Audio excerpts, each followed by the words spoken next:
एक आयत पर गौर कर लें तो इस्लाह का रास्ता हमें खुद मिल जाता है। नतीजा ये निकलता है कि हम दूसरों की इस्लाह तो करते हैं और लेक्चर भी देते हैं, शराब छोड़ो, जुआ छोड़ो, जहेज की लानत खत्म करो। ये सब कुछ बातें होती हैं, लेकिन हमें दूसरों से उम्मीदें होती हैं कि ये गुनाह के काम और समाज में फैली हुई बुराइयों को ये तर्क कर देंगे। लेकिन जब बात हम जैसे उलमा को और हम जैसे जिम्मेदारों को अपनी बेटी की शादी की आती है तो हम अपनी बेटी को जहेज देंगे। तकरीरों में हम बारात के सिस्टम को खत्म करने का लेक्चर देंगे, लेकिन मौलाना जर्जीस के बेटे का जब निकाह होगा तो हम अपने बेटे की शादी में हम बारात लेकर जाएंगे। क्या करूं मौलाना साहब, उलमा से नहीं मानते हैं लोग, कहते हैं अब एकदम सारी चीजें खत्म थोड़ी हो जाएंगी, धीरे धीरे ये सारा सिस्टम चलेगा। तकरीरें करते हुए 20, 22, 25 साल का अरसा गुजर गया और 25 साल के बाद भी यही सुनने को मिल रहा है कि धीरे धीरे लोग रास्ते पे आएंगे। जो हमने 25 साल पहले सुनते थे वही आज भी सुन रहे हैं कि धीरे धीरे आवाम सही रास्ते पे आएगी। आप बैक वक्त खत्म कराना चाहते हैं तो नहीं होगी। कुरान करीम ने हमारी कमजोर नब्ज पर हाथ रखते हुए फरमाया, तुम दूसरों की इस्लाह करना चाहते हो? नहीं। या अय्युहल्लज़ीना आमनू अलैकुम अनफुसकुम ला यगुर्रुकुम मन ज़ल्ला इज़ा हतदैतुम। आए ईमानो वालो, आए मुसलमानों, अलैकुम अनफुसकुम, पहले तुम अपनी फिक्र करो, पहले तुम अपने आप को देखो।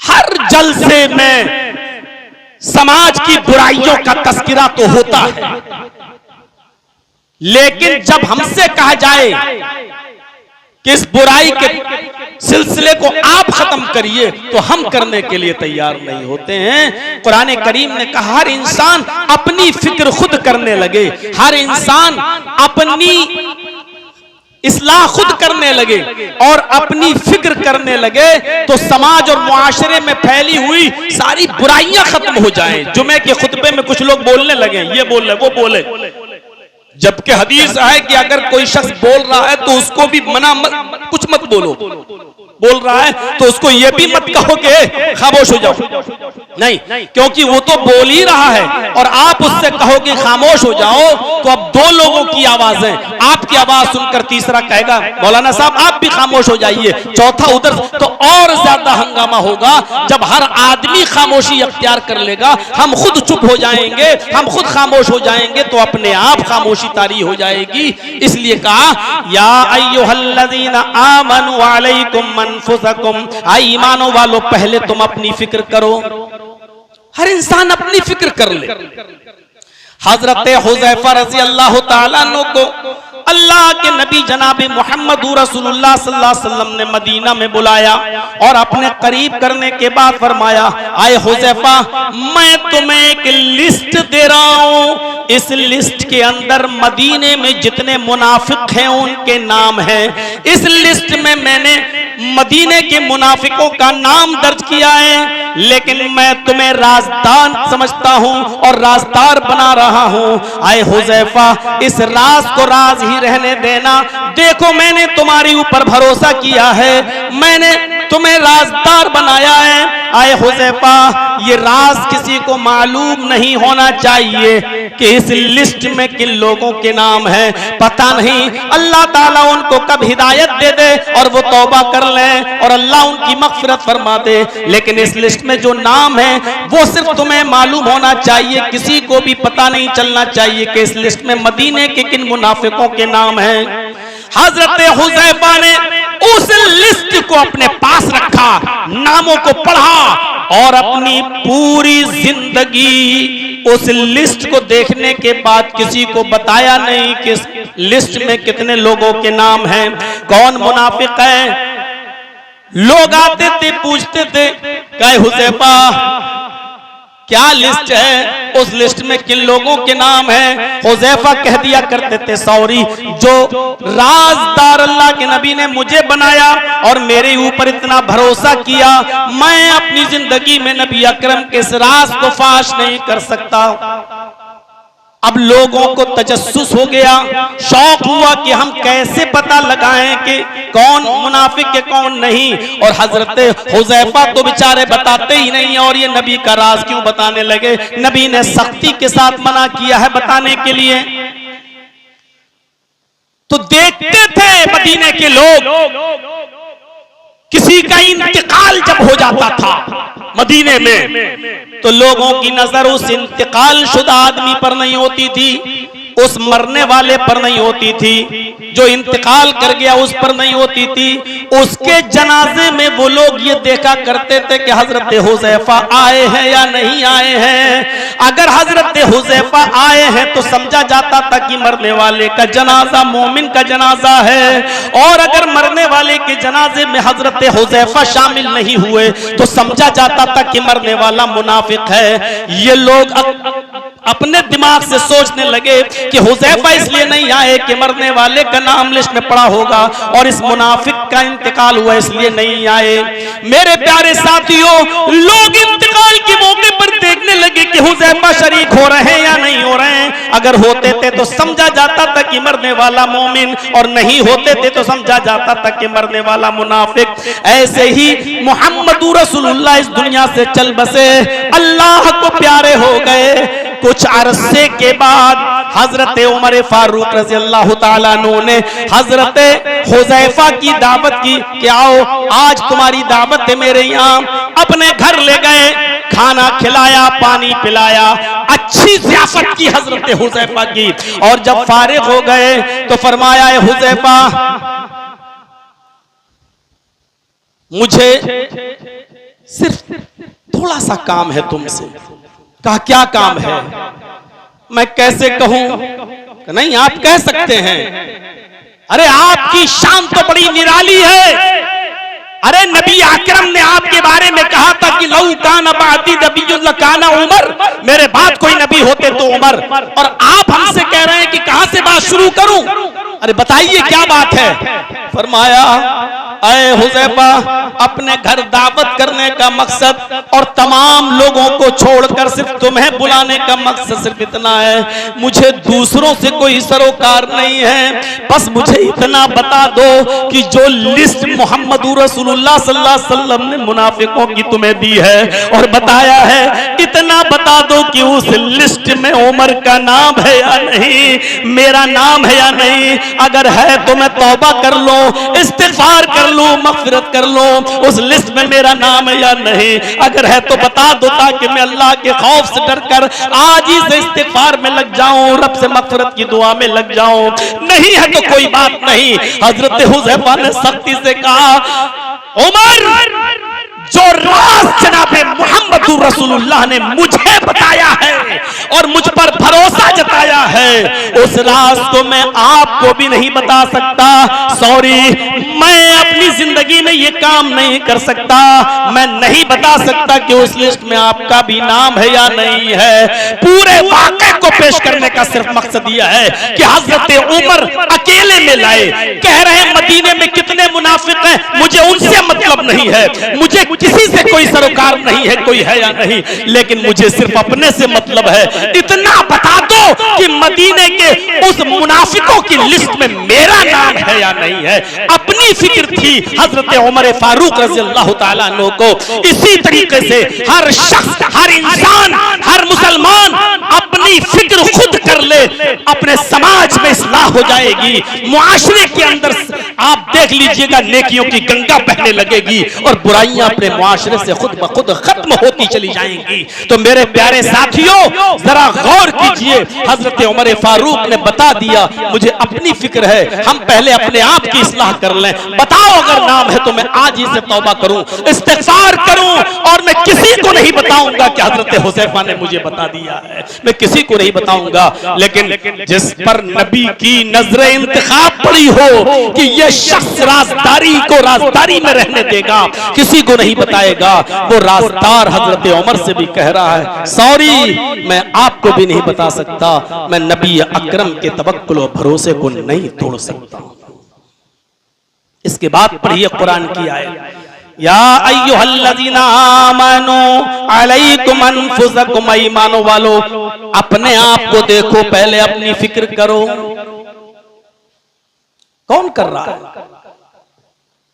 जर्जी साहब लेक्चर दे रहे हैं कौम के लिए, लेकिन जर्जी साहब पहले खुद अपनी इस्लाह कर लें। इतने बड़े मजमे में लेक्चर की जरूरत ही नहीं पड़ेगी। हमको देखकर दुनिया खुद ब खुद अपने अंदर चेंजिंग लाने की कोशिश करेगी। और यही कहा था महात्मा गांधी ने, क्यों तुम बोरिया बिस्तर उठाकर इधर से उधर उधर से इधर जाते हो, इस शहर से उस शहर जाते हो, सिर्फ अपने अंदर जनाब मोहम्मद रसूलुल्लाह का कैरेक्टर, अपने अंदर नबी अकरम का अखलाक, अपने अंदर नबी अकरम का किरदार पैदा कर लो। गैर मुस्लिम दुनिया तुम्हारे अखलाक, तुम्हारे किरदार और तुम्हारे कैरेक्टर को देखकर खुद ब खुद इस्लाम कबूल करती चली जाएगी। मेरे भाइयों, हमें पहले अपनी फिक्र होनी चाहिए। लेकिन हालात ये हैं जलसों के भी, और सोशल मीडिया पर जो लिखते हैं वो किसी हद तक सही भी है, क्योंकि जब पूरी रात जलसा हो, 2 बजे तक जलसा चले और उसके बाद 4 बजे और 5 बजे जब फजर की अजान की आवाज मस्जिद से आए और वहां एक सफ भी पूरी ना हो, और उसी ग्राउंड और मैदान के बगल में मस्जिद हो, तो फिर बताइए फिर आपको इस इज्तिमा का और इस जलसे का क्या बेनिफिट मिला है और कौन सा फायदा पहुंचा है। मेरे भाइयों, तलज्जुज के लिए और लुत्फ हासिल करने के लिए हम जलसा करते भी हैं, कराते भी हैं और सुनते भी हैं और सुनाते भी हैं। यही एक सूरत हाल हो गई है। मेडिकल साइंस की जबान में एक बीमारी है जिसका नाम है डायरिया। आपने सुना होगा डायरिया बीमारी। क्या होता है? लूज मोशन, पानी की तरह बिल्कुल पतले मोशन और बार बार होना, क्योंकि आपका निजाम हजम फेल हो जाता है, आपका लीवर काम करना बंद कर देता है। आप जो कुछ भी खा रहे हैं मुंह के रास्ते से निजाम हजम उस पर वो पूरा नहीं कर पाता है लीवर काम, और वो चीज आपके जिस्म में नहीं लगती है, न खून बनाती है, न ताकत पैदा करती है, बल्कि वही पानी में मिलकर लूज मोशन की शक्ल में दूसरे रास्ते से बाहर आ जाती है। इस चीज का नाम है डायरिया। आपने खाया लेकिन आपके जिस्म को नहीं लग रहा है, आपको ताकत नहीं पहुंचा रहा है, वो गिजा पहुंचा रही है, और न ही आपके जिस्म में खून बन रहा है, बल्कि दूसरे रास्ते से बाहर। यही जलसों का हाल हो चुका है। हमें कानों का डायरिया हो चुका है। जिस तरीके से हमारा निजाम हजम खराब हो जाता है, हम मुंह से खाते हैं और दूसरे रास्ते से वो गिजा बाहर निकल जाती है, हमारे जिस्म पर कोई असर नहीं करती है। यही जलसे एक कान से सुने जाते हैं, एक कान से सुनते हैं हम, और सुनी हुई बातों को इस जलसे से निकलने के बाद दूसरे कान से हम निकाल देते हैं। हमारे दिलों पर उसका कोई असर नहीं पड़ता है, हमारे जंग आलूद दिलों पर कोई फर्क नहीं पड़ता है। सुबह होकर बस चाय की होटलों पर जाहिल कौम नंबर देती है कि पहले नंबर पर इसकी तकरीर, दूसरे नंबर पर इसकी तकरीर, तीसरे नंबर पे ये मौलाना अच्छा बैठा बोला, और खुद उसका हाल यह है कि फजर की नमाज भी नहीं पढ़ा है, उसका हाल यह है कि वो चाय की चुस्की ले रहा है। ये जाहिल कौम उलमा को नंबर देती है, मौलवियों को नंबर देती है। यही सूरत हाल आज हमारे जलसों की हो चुकी है। आजाद पार्क वालों, हो सकता है कि शायद मेरी बातें सुनकर आप आइंदा फिर 20 साल के लिए हमें छोड़ दें, लेकिन हकीकत है, सुनना है तो सुनना तो पड़ेगी। मेरे प्यारे साथियों, यही सूरत हाल आज हमारी हो चुकी है। सोचोगे बड़ी मेहनत से तो चंदा वंदा करा के जलसा कराया, और ये मौलवी कह रहा है एक कान से सुनते हो दूसरे कान से उड़ाते, डायरिया कह रहा है। मैं आपके जलसे की बात नहीं कर रहा हूं, मैं आम जलसों की बात कर रहा हूं, सब जलसों का यही हाल है मेरे भाइयों। एक कान से सुनते हैं और दूसरे कान से उड़ा देते हैं। या फिर ये कहिए कि इतनी तकरीरें और इतने जलसे सुन चुके हैं जर्जी साहब आपके, डॉक्टर अब्दुल गफ्फार साहब के, कि अब कान भी हमारे सुन हो चुके हैं। तुम नहीं आते हो तो यूट्यूब पे सुनता हूं, सोते वक्त सुनते हैं, ये सुनते हैं जैसे कोई आदमी 4 व्हीलर पे जा रहा था और सामने एक आदमी बेचारा गाड़ी के आगे आगे चल रहा था, ड्राइवर हॉर्न दे रहा था, पौ पौ, तो बेचारा आगे से हट ही नहीं रहा है। उसने दोबारा हॉर्न दिया, पौ पौ, वो बेचारा आगे हट ही नहीं रहा है, वो हटता ही नहीं है। ड्राइवर ने 10, 12, 15 मरतबा हॉर्न दिया, लेकिन आगे चलने वाला आदमी टस से मसी नहीं हो रहा है। ड्राइवर को गुस्सा आया, कमीना सुनाई नहीं दे रहा है, निकला अपनी गाड़ी से, उतरा और चलने वाले आगे चलने वाले आदमी को पकड़कर एक थप्पड़ रसीद कर दिया। उसने कहा अरे क्यों मारा, क्या हुआ?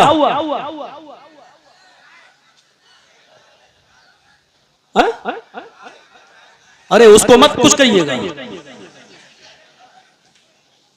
उसको कुछ भी कह दिया तो चौका घाट में उसी तरह हो गए जैसे हम थे।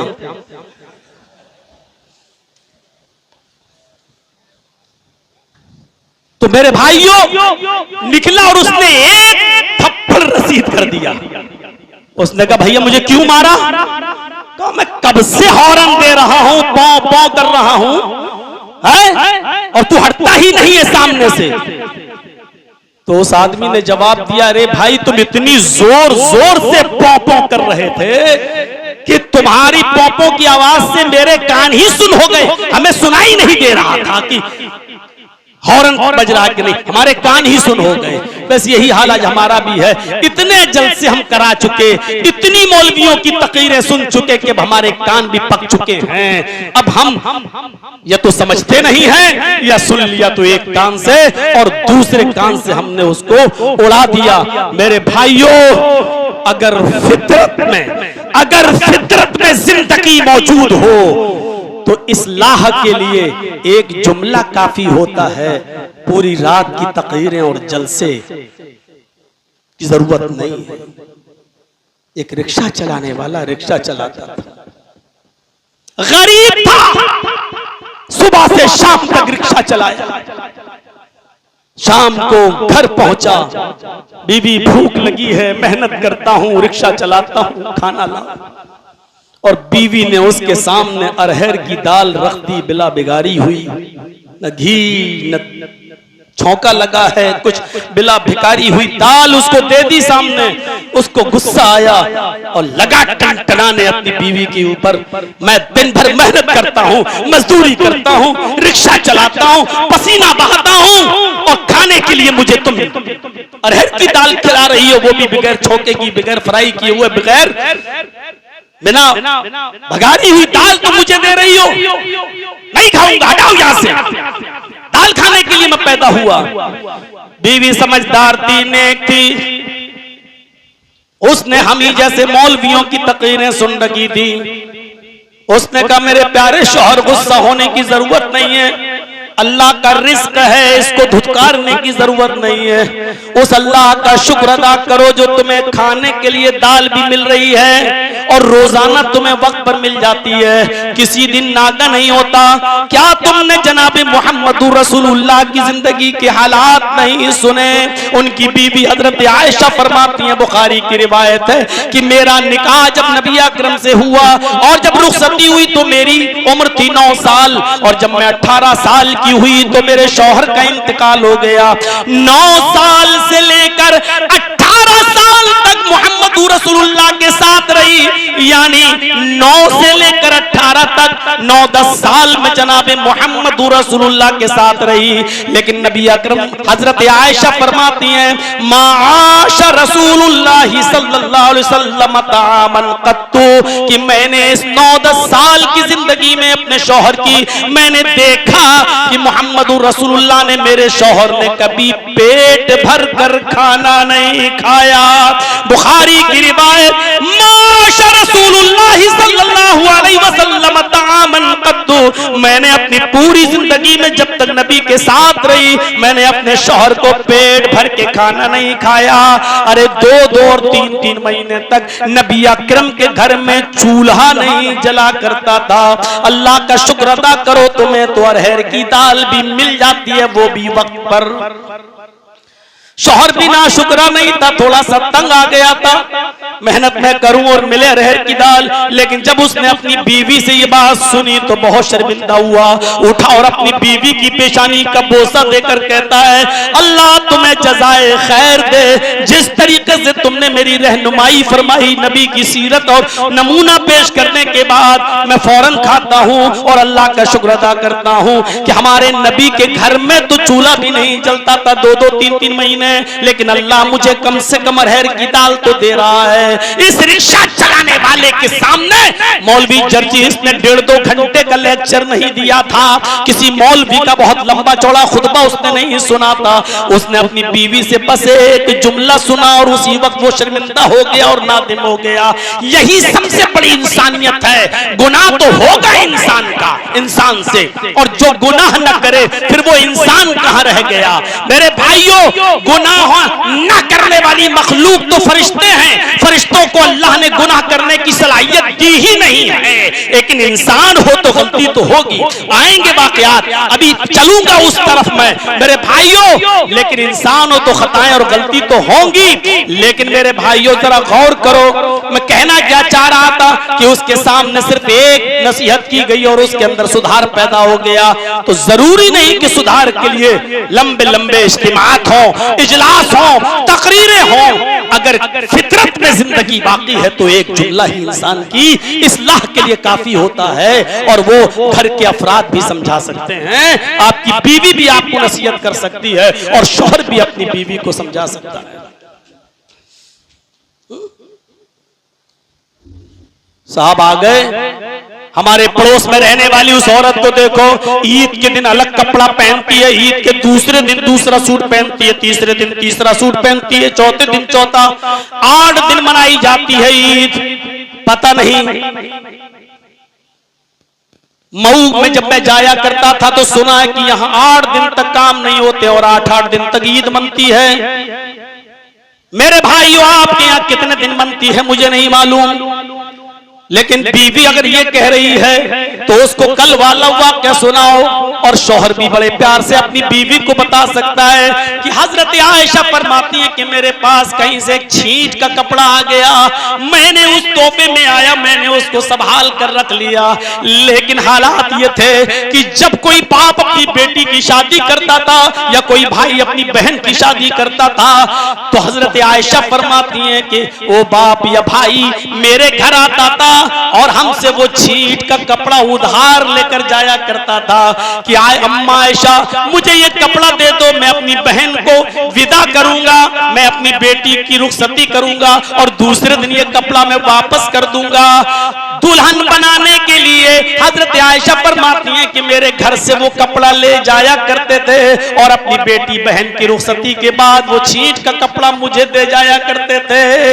आज वो जमाना आ गया, हजरत आयशा फरमाती हैं अब जमाने ने इतनी तरक्की कर ली, अब हालात ये हो गए कि अब वो छींट का कपड़ा कोई लेने नहीं आता, और लेना तो छोड़ो, वो छींट का कपड़ा अगर मैं अपनी बांदी को, अपनी खातिमा को, अपनी नौकरानी को, अपने घर में काम करने वाली को देती हूँ तो वो भी नाक और मुंह चढ़ाती है और कहती है कि मैं ये कपड़ा पहनूंगी, मुझे ये कपड़ा दे रही हो। आज मेरे घर की खातिमा भी वो कपड़ा पहनने के लिए तैयार नहीं है। इस अंदाज से शौहर भी अपनी बीवी को समझा सकता है कि देखो एक ही कपड़े को भाई भी ले जा रहा है बहन की रुखसती के लिए और बाप भी ले जा रहा बेटी की रुखसती के लिए। अरे कम से कम अल्लाह ने तुम्हें ईद के दिन एक कपड़ा तो दिया है नया पहनने के लिए, जरूरी नहीं कि तुम ईद की बासी का अलग कपड़ा लो और ईद के तीसरे दिन का अलग और चौथे दिन का अलग। शौहर भी चाहे तो बहुत आसानी के साथ समझा सकता है, और ये बात जो दिल पे असर करेगी मेरे भाइयों, वो जलसों और जुलूस की बात इतनी ज्यादा असर नहीं करेगी जो आप तन्हाई में और अकेले में जो आप समझाएंगे वो असर करेगी। फितरत में जिंदगी हो, बात कर रहा था तो एक ही जुमला काफी होता है इंसान की इस्लाह के लिए। आपने हमीदुद्दीन अबुल हाकिम कुरैशी का नाम सुना होगा। कीज और मकरान के हुक्मरान थे। अपने बाप बहाउद्दीन के इंतकाल के बाद इनको हुक्मरानी मिली। हमीदुद्दीन अबुल हाकिम कुरैशी ने 21 साल तक हुकूमत चलाई कीज और मकरान के इलाके में। कितने साल? 21 साल। बड़े रोबो दबदबे के साथ, बड़े ही जाहो जलाल के साथ। जिस शहर में ये अपनी दारुल हुकूमत बनाए हुए थे, राजधानी कैपिटल, उसी शहर के अंदर इनका एक बाग था। सुनिएगा, बड़ा दिलचस्प वाक्य सुना रहा हूं। उसी शहर में इनका बड़ा खूबसूरत बाग था और उस बाग के अंदर इनकी एक लौंडी रहा करती थी। ये आराम करने के लिए हमीदुद्दीन अबुल हाकिम कुरैशी उस बाग में जाया करते थे और इनकी लौंडी इनके लिए नर्म और नाजुक बिस्तर बिछा दिया करती थी। लौंडी एक दिन हमीदुद्दीन अबुल हाकिम कुरैशी उसी शहर के अंदर जाते हैं और उसी बाग में, जो इनका अपना जाती बाग था, उस बाग में दाखिल हुए। उनकी लौंडी ने बिस्तर बिछा रखा था कि आज हमारे मालिक आएंगे, आका आएंगे। लेकिन बिस्तर बिछाने के बाद उनकी लौंडी ने देखा, सोचा कि देखे हुक्मरानों के बिस्तर कैसे होते हैं, हम तो कभी इस बिस्तर पर लेटे नहीं, सोए नहीं, लेकिन आज देखें कि हाकिम का बिस्तर कैसा होता है, इस पर कितना सुकून मिलता है। ऐसी वो लेट गई और थोड़ी देर के लिए उसने आंखें बंद करके एहसास करना चाहा कि देखें सोने के बाद इस पर कितना आराम मिलता है। उसने आंखें बंद की कि उसको नींद आ गई। अभी देर में आएंगे, चलो थोड़ा सा लेट कर देखते हैं कि कितना सुकून दे बिस्तर है। जैसी वो लेटी और लेटते ही उसको नींद आ गई और जब वो गहरी नींद में सो गई, उसी वक्त हमीदुद्दीन अबुल हाकिम बाग में पहुंच गया। उसने अपने बिस्तर पर लेटी हुई अपनी लौंडी को देखा तो नागवार गुजरा कि मेरे बिस्तर पर, इस आलीशान बिस्तर पर मेरी लौंडी कैसे लेट गई। उसने चाबुक निकाला और वो चाबुक अपनी लौंडी के जिस्म पे मारा। एक ही चाबुक पड़ा, फड़फड़ा कर उड़ती है। लौंडी थी, तकलीफ हुई, उठ गई, खड़ी हो गई, अपने कपड़े को संभाला, ओढ़नी को संभाला। सॉरी, गलती हो गई मेरे आका। कैसे सोई? साहब गलती हो गई, बस ऐसी लेट कर देख रही थी, मुझे क्या मालूम था कि नींद आ जाएगी। खड़ी हो जाओ, अभी तो एक कोड़ा पड़ा है, खड़ी हो। अब बताओ रे, सजा के वो हाकिम हमीदुद्दीन अबुल हाकिम उसको 9 कोड़े और मारकर 10 कोड़े पूरे कर लेता है। लेकिन हमीदुद्दीन की नजर पड़ती है उस कोड़े के बाद उसने जितने भी कोड़े मारे, हर कोड़े पर वो हंस रही है और खिलखिलाकर हंसती है। दूसरा कोड़ा मारा तो वो हंसती है, तीसरा कोड़ा मारा तो और जोर से हंसती है, चौथा कोड़ा मारा तो और खिलखिलाकर हंसती है। आखिरकार 10 कोड़े मारकर हमीदुद्दीन ने कोड़ा फेंक दिया और कहा, मेरी लौंडी बता, लड़की बता, आखिर बात क्या है? अगर मैं कभी तुझे एक थप्पड़ भी मार देता था तो तू रोती थी। आज तो मैं कोड़ों की बरसात तेरे ऊपर कर रहा हूं लेकिन तू रोती नहीं है। आखिर न रोने की वजह क्या है? आज तू हर कोड़े पर हंस रही है। उसने जो जवाब दिया उसी ने हमीदुद्दीन अबुल हाकिम की जिंदगी बदल दी।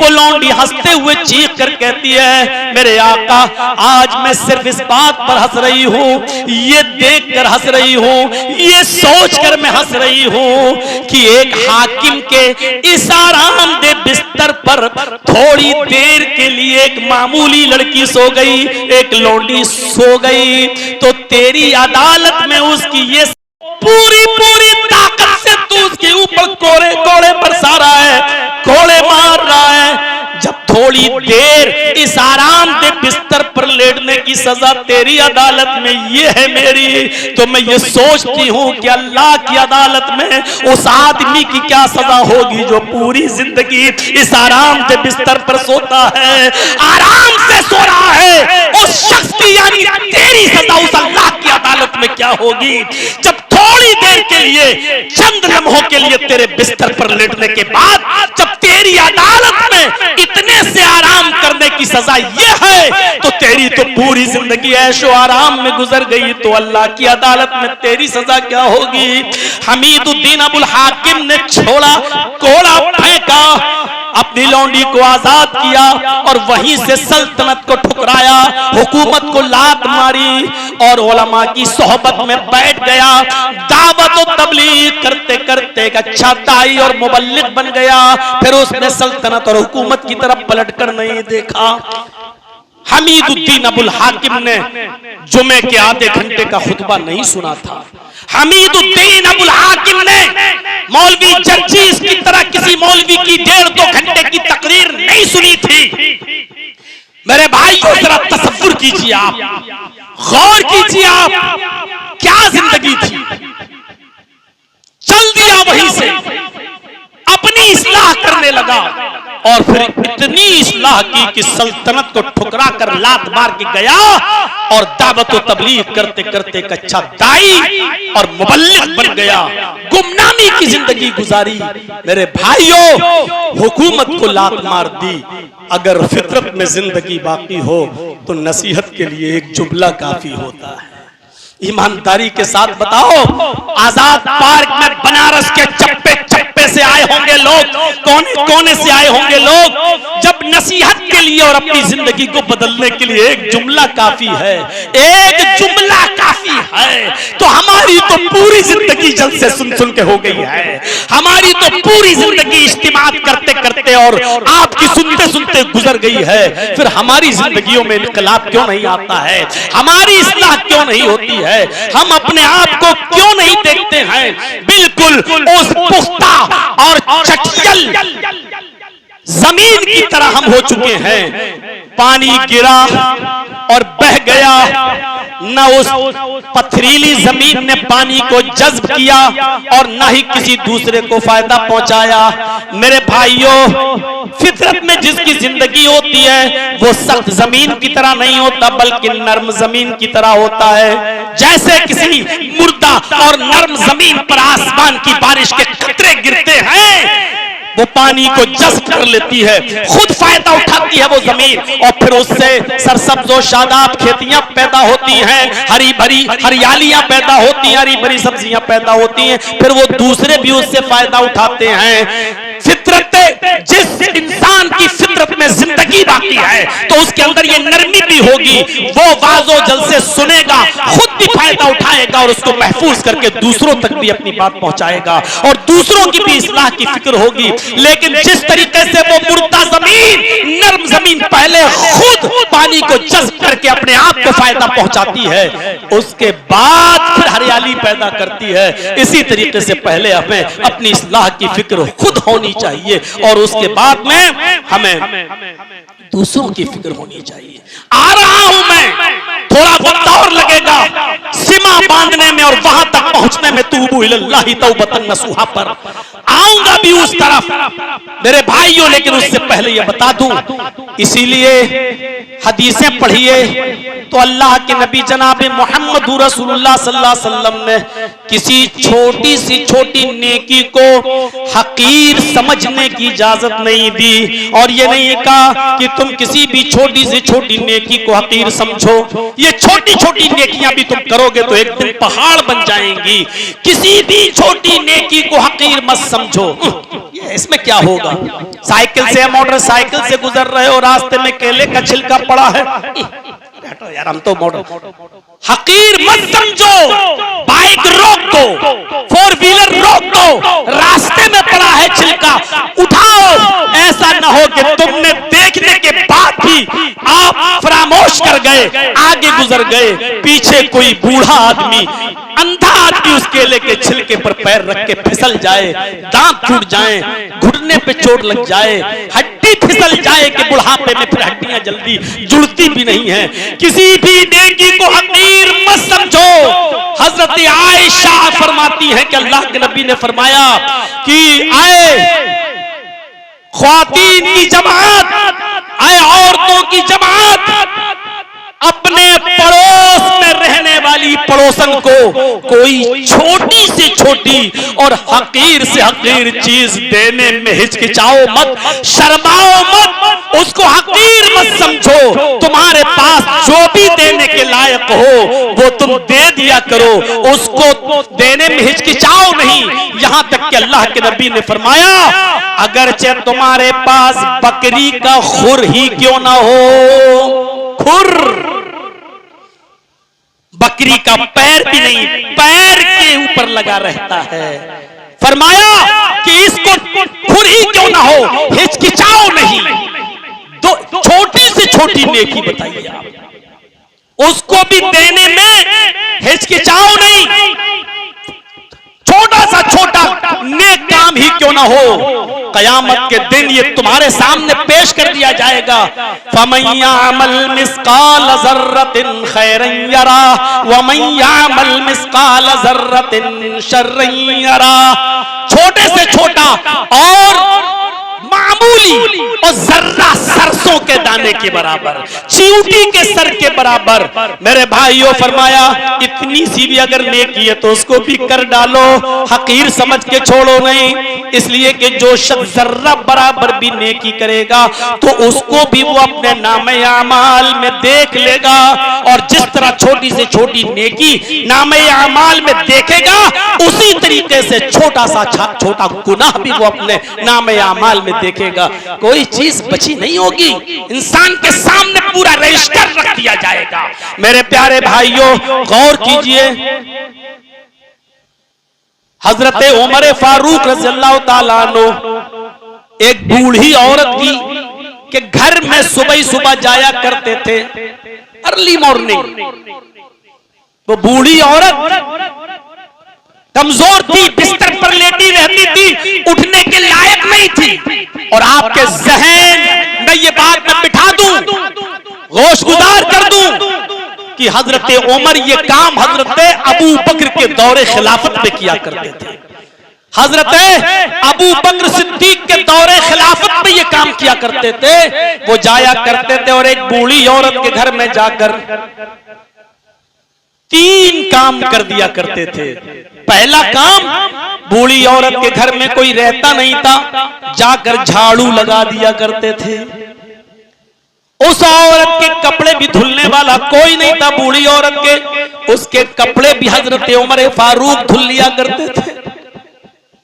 और उसके घर में जो बर्तन था जिसमें वो खाना खाती थी उसका बर्तन भी वो धुल लिया करते थे। खलीफा कौन है? अबू बकर। और सुबह ही सुबह कौन जाते? Early morning Umar Farooq. ये 3 काम कर दिया करते थे। अब बताइए, झाड़ू देना हकीर काम ही तो आज हम समझते हैं। अभी किसी के घर में मेरी दावत हो, पहुंच जाऊं, अचानक उसको झाड़ू लगाते हुए देखूं तो मौलवी जर्जी से एक ही ताना मारेंगे, क्या बात है, आपकी बीवी आपसे झाड़ू लगवाती है? झाड़ू लगाना पड़ रही है घर में। किसी को बर्तन मांजते हुए देख लूं तो एकदम ये हालत हो गई है। शादी के ये साइड इफेक्ट, ये अपने घर का मामला नहीं, एक बूढ़ी औरत के घर में हजरत उमर झाड़ू लगा रहे हैं। एक दिन हजरत उमर फारूक रज़ियल्लाहु ताला अन्हु अर्ली मॉर्निंग उठते हैं तो देखते हैं कि मेरे आने से पहले झाड़ू लग चुकी है। बर्तन मांजने के लिए गए तो देखा कि बर्तन की भी सफाई हो चुकी है। बूढ़ी औरत का कपड़ा धुलने के लिए मांगा तो पता चला कि कपड़ा भी कोई ही धुल कर चला गया है। हजरत उमर ने कहा है नहीं होगा कोई, चलो कोई बात नहीं। दूसरे दिन फिर आए तो देखा कि मेरे आने से पहले फिर ये काम हो चुका है। तीसरे दिन उस घर में फिर दाखिल होते हैं तो क्या देखते हैं कि आज भी कोई मुझसे भी पहले आया और ये काम कर गया। हजरत उमर ने कहा जो काम मैं करता था और किसी को पता नहीं था, अब कोई और कर रहा है, पता लगाना चाहिए कि आखिर ये काम करता कौन है, ये काम करता कौन है। देखें तो सही, छिप गए रात ही में, आधी रात के बाद छिप गए कि देखें आज कौन आता है। दरख्त की आड़ में छिप गए, कोई शख्स आया, अंदर दाखिल हो गया, झाड़ू देने लगा, बर्तन मांजने लगा, कपड़े धुलने लगा। हजरत उमर उस वक्त तो अंधेरे की वजह से नहीं पहचान सके, लेकिन जब घर के अंदर दाखिल होते हैं कि देखे ये शख्स है कौन, तो पता चला कि ये कोई और शख्स नहीं है, वो इस अरब के खित्ते का हाकिम वक्त, खलीफा वक्त है, वो हजरत अबू बकर सिद्दीक रज़ी अल्लाह ताला अन्हु हैं, जो खलीफतुल मोमिनीन हैं, खलीफतुल मुस्लिमीन हैं, और हमसे भी पहले उठकर इस बूढ़ी औरत के घर में झाड़ू लगा दिया करते हैं, बर्तन मांज दिया करते हैं और इसके कपड़े भी धुल दिया करते हैं। मेरे भाइयों, झाड़ू लगाना, मौलवी जर्जीस जल्दी मस्जिद में दाखिल होते वक्त अल्लाह के घर में भी बहुत जल्दी तैयार नहीं होगा झाड़ू उठाकर। मेरे भाइयों, सबके सामने मस्जिद को साफ करने के लिए शायद अकेले में ये काम कर भी लूं, लेकिन सबके सामने शायद शर्मा जाऊं, हया जाए, लेकिन हजरत अबू बकर सिद्दीक रज़ी अल्लाह ताला अन्हु खलीफा हैं, लेकिन खिलाफत का कोई तकब्बुर नहीं है उनके दिलो दिमाग में कि मैं खलीफा हूं, उसके घर जाके झाड़ू लगाऊंगा। अरे मेरे हुक्म पर तो बीसियों नौकर चले जाएंगे झाड़ू लगाने के लिए। नहीं, ये नेकी करने का मौका जब मुझे मिल रहा है तो मैं क्यों ना करूं। इस हकीर से काम को भी उन्होंने मेरे भाइयों गलत नहीं समझा, कमजोर नहीं समझा और कम नहीं आका, सोचा कि ये मौका मिल रहा है तो करो। ये मंजर हमें और आपको सोचना चाहिए, सिर्फ सुनाने के लिए नहीं है। पता चल जाएगा सुबह उठकर के किसके कानों में डायरिया था और किसके कानों में नहीं था। कौन है जो यहाँ एक कान से सुन रहा है और सुबह होते होते दूसरे कान से उड़ा दिया जाएगा। मेरे भाइयों, नजर डालिए, ये हजरत उमर फारूक का मंजर है। इसलिए अल्लाह के नबी ने फरमाया, बुखारी के अल्फाज, तसद्दकू, लोगों सदका और खैरात करो। और फिर एक जुमला आपने उसमें यह भी फरमाया, अगर सदका देने के लिए तुम्हारे पास बहुत बड़ी दौलत नहीं है, बहुत जमीनो जायदाद नहीं है, बहुत ज्यादा पैसा और दौलत के अंबार नहीं है, थोड़ी सी चीज है तब भी सदका कर दो। यहां तक आपने फरमाया, इत्तकू वत्तकुल्लाह, अल्लाह से डरो, वलौ बिशिक्कि तमरतिन, खजूर नहीं, एक खजूर भी बहुत बड़ी चीज हो गई। अगर खजूर की एक खाप, खजूर का एक टुकड़ा भी तुम्हारे पास हो और वो देकर भी सदका देने के लायक हो तो दे दो। उसी को देखकर अपने आप को जहन्नम की आग से बचा लो। फरमाया, अपने आप को जहन्नम की आग से बचाओ, वलौ बिशिक्कि तमरतिन, चाहे खजूर का टुकड़ा ही तुम्हारे पास क्यों ना हो। यह हदीस हमें क्या बतला रही है कि एक छोटा सा टुकड़ा, आधी खजूर भी नहीं, उससे भी आधा टुकड़ा, लेकिन अगर वो भी सदका देना चाहो तो दे दो। इसको भी हकीर मत समझो, शायद इसको खाकर चबाकर कोई पानी पी ले और उसके मुंह से तुम्हारे लिए दुआ निकल जाए। वलौ बिशिक्कि तमरा, अगर खजूर का एक टुकड़ा हो तो उसको देकर भी तुम किस तरीके से अमल पे उभारा जा रहा है। हम गुनाह करने पर मुसिर हैं। हजरत अबू बकर सिद्दीक ही के दौरे खिलाफत में, अबू बकर सिद्दीक ही के दौरे खिलाफत में कहत पड़ जाता है, खुश्क साली पड़ जाती है, हालात बहुत खराब हैं। हजरत अबू बकर सिद्दीक कहते, भरोसा रखो इंशाअल्लाह अल्लाह कोई रास्ता निकालेगा। बस एक दो ही दिन के अंदर मुल्क शाम से 1000 ऊंटों पर अनाज और गल्ला लदा हुआ आ गया और ये 1000 ऊंटों पर लदे हुए गल्ले के मालिक हजरत उस्मान गनी रज़ी अल्लाह ताला अन्हु। और सुनिए, 1000 ऊंट और उस पर लदा हुआ गल्ला कितना होगा। जब मदीने के ताजिरों को पता चला कि अबू बकर के पास बहुत ज्यादा गल्ला आ गया है, तो सोचने लगे कहत तो पड़ा ही है, चलो अबू उस्मान गनी से खरीद लिया जाए। ताजिर लोग आए, हजरत उस्मान से कहने लगे हमारे हाथ गल्ला फरोख्त करोगे? उन्होंने कहा कि नफा क्या दोगे? ताजिरों ने कहा कि 10 दिरहम का माल हम आपका 12 दिरहम में खरीदने के लिए तैयार हैं, आप 10 का माल 12 में दे दो। हजरत उस्मान ने कहा नहीं, मुझे इससे भी ज्यादा मिल रहा है।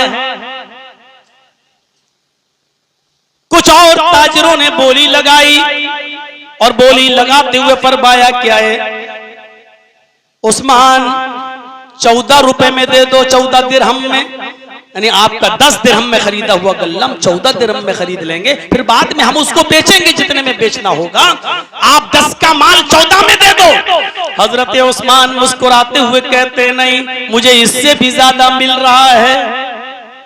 एक तरफ खजूर का टुकड़ा ये देकर जान बचा लो, और एक तरफ 1000 ऊंट गल्ले से लदे हुए। मामूली छोटी से छोटी नेकी की भी मिसाल देख लो और बड़ी नेकी की भी मिसाल देख लो। आए बनारस के चौधरियों, आए बनारस के साहूकारों, आए बनारस के सेठों, रमजान के महीने में अपने घर की बनी हुई एक साड़ी किसी फकीर और गरीब को देते हुए भी उसकी वीडियो बनाकर शेयर करते हो व्हाट्सएप पर, मैसेंजर पर, और दिखाते हो कि मैंने गरीब को एक साड़ी दी है पहनने के लिए, नुमाइश करते हो अपनी फैजाजी और सखावत की और मजाक उड़ाते हो उस गरीब औरत का। शर्म मगर तुम्हें नहीं आती है, हया करो, शर्म करो। इस व्हाट्सएप पर ली जाने वाली तस्वीरों ने, रोजा इफ्तार और उसकी पार्टी की हुई तस्वीरों ने, कुर्बानी के बकरों की फोटोओं ने मेरे भाइयों हमारी इबादतों में रियाकारी पैदा कर दी है, हमें बदअमली की तरफ ढकेल दिया है। आज हम रमजान में अगर 10 लोगों को भी रोजा इफ्तार कराते हैं तो उसकी भी फोटो और व्हाट्सएप पे शेयर करते हैं कि आज हमारे घर 10 आदमी आए, मैंने आज इनको रोजा इफ्तार कराया है। इन नुमाइशों से बचो, इन अय्यारियों मक्कारी से इज्तिनाब करो। मौलवी जर्जीस का, अब्दुल गफ्फार सल्फी साहब का फोटो लेकर शेयर कर देने से तुम्हें जन्नतुल फिरदौस का सर्टिफिकेट नहीं मिल जाएगा।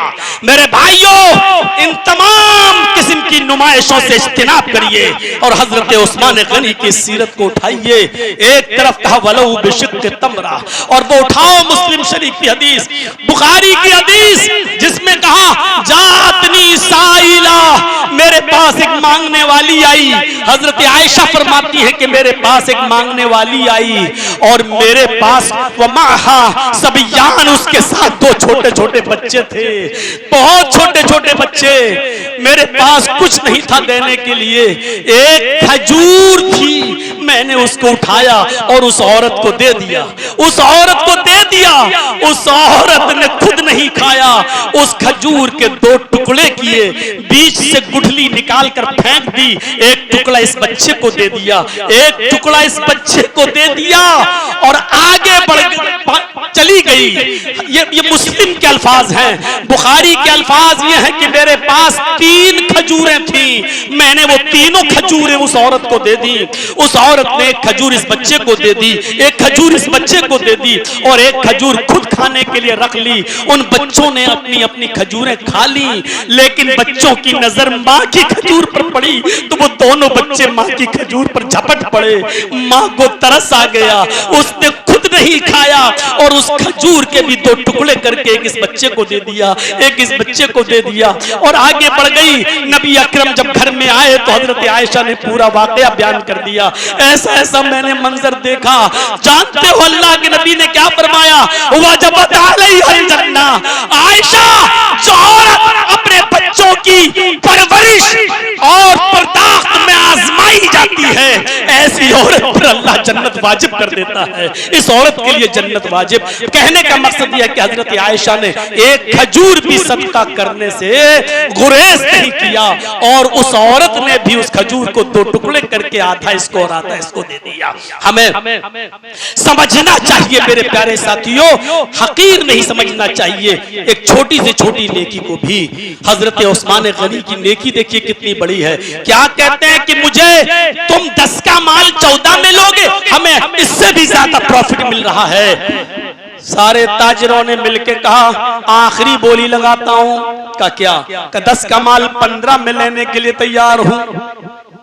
10 का माल 15 में दे दो, बस बहुत है। 10 दिरहम में आपने खरीदा, 15 में मुझे दे दो। हजरत उस्मान कहते हैं इससे भी ज्यादा लगा सकते हो तो लगाओ, मुझे इससे भी ज्यादा मिल रहा है। उन ताजिरों ने क्या कहा सुनिएगा। उस्मान क्या कहा? उस्मान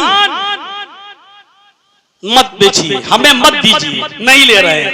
लेकिन ये बताइए कि मदीने के सारे ताजिर तो यहां बैठे हुए हैं, जो लोग माल बेचने और खरीदने वाले सब तो यही मौजूद हैं। फिर हमसे ज्यादा कौन है? हम तो आपका माल 10 से का 15 में ले रहे, 15 से ज्यादा आपको कौन दे रहा है? मदीने के सारे बड़े बड़े ताजिर तो यहां बैठे हुए हैं। फरमाया तुमसे भी ज्यादा माल, बस प्रॉफिट और फायदा मुझे अल्लाह रब्बुल आलमीन दे रहा है। तुम 10 का माल 15 में ले रहे हो और मेरा अल्लाह 1 दिरहम का माल 10 दिरहम में ले रहा है, यानी 1 का 10 गुना दे रहा है। 1 दिरहम का माल मैं अल्लाह की राह में खर्च करूंगा, अल्लाह 10 दिरहम के सदके का सवाब देगा। तुम तो हमें 10 का 15 दे रहे हो और मेरा रब तो मुझे 1 का 10 दे रहा है। और 1000 ऊंट जो अनाज और गल्लों से लदे हुए थे, सब का सब मदीने के कहत शुदा लोगों में जो परेशान थे उन गरीबों में तकसीम कर दिया। ये पढ़ते हुए कि मन जा बिल हसनती फलहू बिअश्रि अमसालिहा। अल्लाह तबारक व तआला ने कुरान में फरमाया मन जा बिल हसना, जो एक नेकी करेगा फलहू बिअश्रि अमसालिहा, उसको 10 नेकियों का सवाब मिलेगा, उसको 10 गुना सवाब दिया जाएगा। तो मैं 1000 गल्ले और अनाज से लदे हुए ऊंटों को अल्लाह की राह में सदका खैरात कर रहा हूं, अल्लाह मुझे 10,000 ऊंटों पर लदे हुए गल्ले का सवाब देगा। 1 दिरहम के माल के सदके का सवाब 10 दिरहम के माल के सदके के बराबर देगा। और कर दिया। एक तरफ हजरत आयशा का 1 खजूर सदका कर देना और एक तरफ उस्मान गनी रज़ी अल्लाह तआला अन्हु का 1000 गल्ले से लदे हुए ऊंटों का तक़सीम कर देना। ये हदीस और सीरत की किताबों में ये वाकयात मिलेंगे, लेकिन कोई नुमाइश नहीं थी, कोई रिया नहीं थी, कोई दिखावा नहीं था। मेरे भाइयों, मोमिन और मुनाफिक में यही तो फर्क होता है। मोमिन छोटे से छोटा गुनाह को भी पहाड़ के बराबर समझता है। पहाड़ पता नहीं क्या हो गया है हमसे।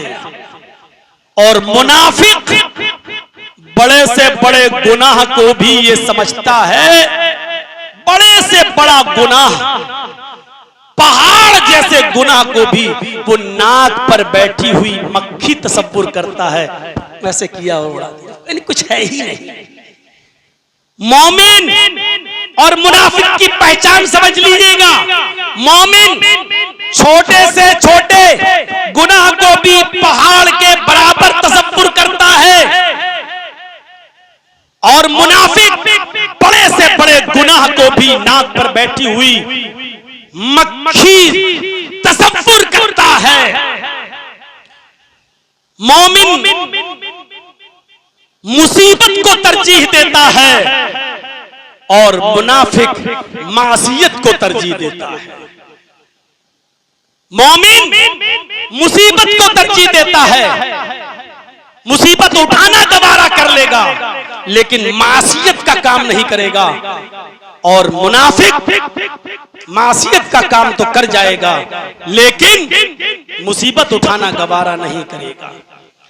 जिन लोगों ने शेख सादी रहमतुल्लाह अलैह की किताब गुलिस्तां पढ़ी होगी फारसी में, उस गुलिस्तान के अंदर उनको एक वाकया मिला होगा, एक फकीर का। मैं नहीं कहता हूं कि ये किसी सीरत की किताब का वाकया है, मैं नहीं कहता हूं कि ये कोई हदीस का वाकया है, लेकिन शेख सादी की किताब गुलिस्तान बोस्ता में लिखा हुआ ये वाकया भी किसी इबरत से कम नहीं है कि वो लिखते हैं अपनी किताब गुलिस्तान के अंदर कि एक जंगल में फकीर रहता था, फकीर, और उस जंगल के किसी खतरनाक खूनख्वार शेर ने उस फकीर को जख्मी कर दिया, उस फकीर को जख्मी कर दिया।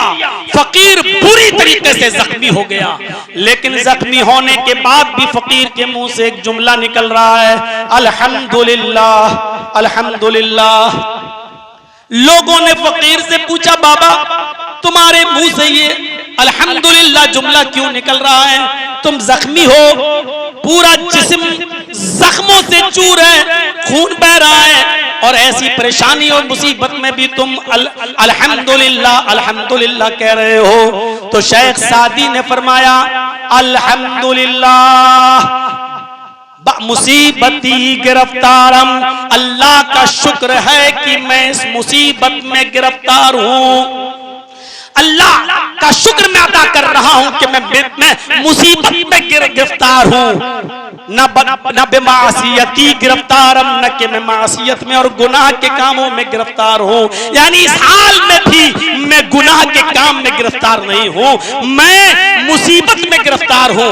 यानी मुसीबत झेलना मंजूर है, लेकिन मासियत और गुनाह का काम करना हमें मंजूर नहीं है। मेरे भाइयों, हजरत यूसुफ अलैहिस्सलातु वस्सलाम की जिंदगी उठाकर देख लो, उनके सामने भी दोनों रास्ते एक साथ जमा हो गए थे। एक तरफ मुसीबत का रास्ता था और एक तरफ मासियत का रास्ता था। कुरान से सीखिए, हजरत यूसुफ अलैहिस्सलातु वस्सलाम ने मुसीबत के रास्ते को अख्तियार कर लिया, लेकिन मासियत और नाफरमानी का रास्ता इख्तियार नहीं किया। पढ़िए वो यूसुफ जो हालत सिगरे सिन्नी में अपने सोतेले भाइयों के हसद का शिकार हो गए, और सोतेले भाई अपने बाप को बहलाने और फुसलाने में कामयाब हो गए और उनको जंगल में ले आए। और घर आने के बाद यूसुफ अलैहिस्सलातु वस्सलाम को एक बियाबान वीरान कुएं में फेंक देने के बाद जब वो अपने घर में आए तो अपने बाप से उन्होंने यही जुमले कहे, या अबाना इन्ना ज़हबना नस्तबिकु व तरकना यूसुफ इंद मताइना फअकलहु ज़िब। आए मेरे अब्बू जान, आए अब्बा जान, आए मेरे प्यारे अब्बू, हम यूसुफ अलैहिस्सलातु वस्सलाम को जंगल में ले गए। अब एकदम घबरा मत जाइएगा, जैसे बैठे हो वैसे ही बैठे रहिएगा। या बाना इन्ना ज़हबना नस्तबिकु व तरकना यूसुफ इंद मताइना फअकलहु ज़िब। आए अब्बू, हम जंगल में ले गए यूसुफ को, हम खेल कूद में लग गए, दौड़ भाग में लग गए, हम एक दूसरे के दौड़ के मुकाबला करने लगे। व तरकना यूसुफ इंद मताइना, और यूसुफ को अपने सामान के पास देख रेख के लिए, हिफाजत करने के लिए छोड़ दिया। आइए जरा देखिएगा, यूसुफ को हमने छोड़ दिया अपने सामान की हिफाजत करने के लिए, हम खेल कूद में लग गए, दौड़ भाग में लग गए। फअकलहु ज़िब, बस भेड़िया आया और वो यूसुफ को खा गया। सफेद झूठ, बिल्कुल उससे भी बड़ा झूठ जो आजकल सबसे बड़ा शख्स भी बोलने में नहीं शर्माता है। इन्ना ज़हबना नस्तबिकु, हम खेल कूद में लग गए, दौड़ भाग में लग गए। व तरकना यूसुफ इंद मताइना, और यूसुफ को अपने सामान के बीच छोड़ दिया हिफाजत के लिए। फअकलहु ज़िब, भेड़िया खा गया। और मुंह कैसे बनाया, गौर कीजिएगा आगे वाले जुमलों पर। वमान तब मुमिनिन लना, आप हमारी बात क्यों मानेंगे, आप हमारी बात क्यों मानने लगे। वलो कुन्ना सादिकीन, अगरचे हम सच ही क्यों ना बोल रहे हो, हम कितने बड़े सच्चे ही क्यों ना हो, लेकिन आप तो हमारी बात मानेंगे नहीं। क्यों मानेंगे, आप तो कह देंगे हम तो पहले ही मना कर रहे थे, लेकिन अब्बू जान ये सच है कि यूसुफ को भेड़िया खा गया, यकीन नहीं आता है तो मैं कमीज लाया हूं, इसमें खून देख लीजिए। और वो यूसुफ अलैहिस्सलाम की कमीज उतार कर एक बकरी का खून लगा कर ले आए थे। कुरान कहता है कि वो झूठी कमीज के साथ, झूठा खून लगाकर यूसुफ की कमीज के साथ आए और अपने बाप को दे दिया। बहुत से मराहिल से गुजरे, आगे बताता हूं। ये बाप बेटों की जो बातें हुई वो अलग, यहां यूसुफ का हाल क्या था, अभी बच्चे ही हैं, डाल दिए गए। उधर से काफिला आया, पानी की प्यास लगी थी, वो पानी की डोल लेकर कुएं में डालने लगा। उसने झांक कर देखा इसमें तो एक बच्चा पड़ा है, लड़का पड़ा है। उसने नीचे झांक कर देखा, उसमें एक लड़का पड़ा हुआ है। अपने साथियों को पुकार कर कहता है, या बुशरा हाजा गुलाम, आए मेरे साथियों तुम्हें खुशखबरी हो, यहाँ एक लड़का मौजूद है, पानी नहीं, इस वीरान कुएं में एक लड़का पड़ा हुआ है। काफिले के लोगों ने उस लड़के को निकाला, खूबसूरत बच्चा था, उस बच्चे को निकाला। फिर हम बीच से कुछ चीजें छोड़ते हुए आगे की तरफ बढ़ रहे हैं। फिर यूसुफ अलैहिस्सलाम को मिस्र के बाजार में बेच दिया गया। कुरान कहता है वशरऊहु बिसमनिन बख्सिन दराहिम मादूदा, क्या हैसियत, बहुत सस्ती कीमत में, शरऊहु बिसमनिन बख्सिन, रद्दी कीमत में, बहुत सस्ती कीमत में, और उसकी भी तशरीह कर दी, दराहिम मादूदा, चंद सिक्कों में, चंद दिरहमों में यूसुफ को बेच दिया। खूबसूरत बच्चे की भी कोई कीमत नहीं, चंद सिक्कों में बेच दिया। हम अपनी भाषा में बोलें तो चंद टकों में बेच दिया। इतना ही मिल गया तो काफी, क्यों, मेहनत करके थोड़ी लिया है, कुएं में पड़ा था निकाला, हम क्या करेंगे, रखे खिलाए पिलाए, बेच दिया। वशरऊहु बख्सिदा, सस्ती कीमत में, दराहिम मादूदा, गिनती के चंद सिक्कों में बेच दिया। अजीज़े मिस्र ने उस बच्चे को खरीदा, अपने घर लाए, बीवी से कहा इसको रख लो, हो सकता है आगे इसकी इज्जत करो, अच्छे सुलूक के साथ इसको रखो, और रखने के बाद आगे चलकर ये हमें नफा पहुंचाएगा, या नत्तखिज़ वलदन, या हम इसको बेटा बना लेंगे। यूसुफ अलैहिस्सलाम भी अजीब, जैसे जैसे बड़े होने लगे, बुलूगत को पहुंचने लगे, खूबसूरती भी उनकी दोबाला होने लगी, निखरने लगे, हसीन और जमील, ये हमें नफा पहुंचाएगा, या हम इसको बेटा। बादशाह मिस्र की बीवी बेटा बनाने के लिए कब तैयार। जैसे ये बड़े होते गए, उधर बादशाह मिस्र की बीवी भी उनकी खूबसूरती और हुस्न जमाल पर माइल होती गई। ये चर्चे मिस्र के बाजारों में होने लगे, और घर घर ये चर्चे होने लगे कि देखो बादशाह मिस्र की बीवी को क्या हो गया, वो अपने गुलाम को दिल दे बैठी, अपने गुलाम की तरफ माइल हो गई। अरे वो अपने उस खरीदे हुए गुलाम पर ही अपनी जान छिड़कने लगी। जब बादशाह मिस्र की बीवी ने सुना कि हमारे बारे में ये चर्चे अब आम हो चुके हैं, मिस्र की गली गलियों कोने कोने में ये चर्चे हो रहे हैं कि बादशाह मिस्र की बीवी अपने गुलाम को दिल दे बैठी, उसके साथ उसने माइल होने लगी और उसका झुकाव उसकी तरफ है, लेकिन वो नौजवान लड़का उसकी तरफ नजर उठाकर भी नहीं देखता और अभी तक बचा हुआ है। अपनी ये बेइज्जती वो बादशाह मिस्र की बीवी, अजीज़े मिस्र की बीवी बर्दाश्त न कर सकी, उसने उन तमाम औरतों को दावत दे दी। सुनिए, आ रहा है वो मसला, उसने अपनी तमाम औरतों को, सहेलियों को और मिस्र की औरतों को दावत दे दी और उनके लिए दस्तरखान बिछा दिया। और दस्तरखान बिछाने के बाद उसके ऊपर फल और छुरियां भी रख दी। हर औरत को एक एक छुरी और उनके सामने फल रख दिए, खा लो खाओ।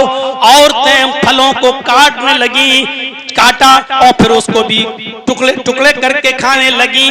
फल काटती जाती और खाती जाती।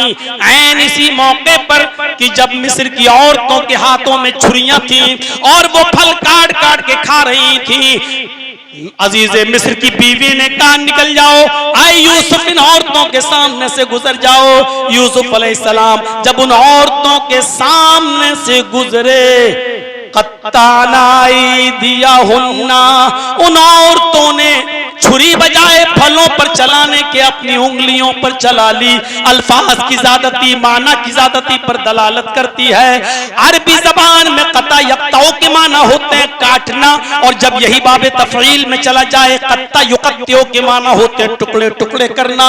उन्होंने अपनी उंगली काटी ही नहीं बल्कि कई जगह से टुकड़े टुकड़े कर डाली। कत्तानाई दिया हुन्ना, यहाँ देखती जा रही, इधर उंगली कट गई, इधर कट गई, इधर कट गई, और यूसुफ अलैहिस्सलाम को वो देखती चली गई। उनके हुस्न जमाल को वो गौर से देखने लगी। उंगलियां कटती जा रही और चीरती जा रही।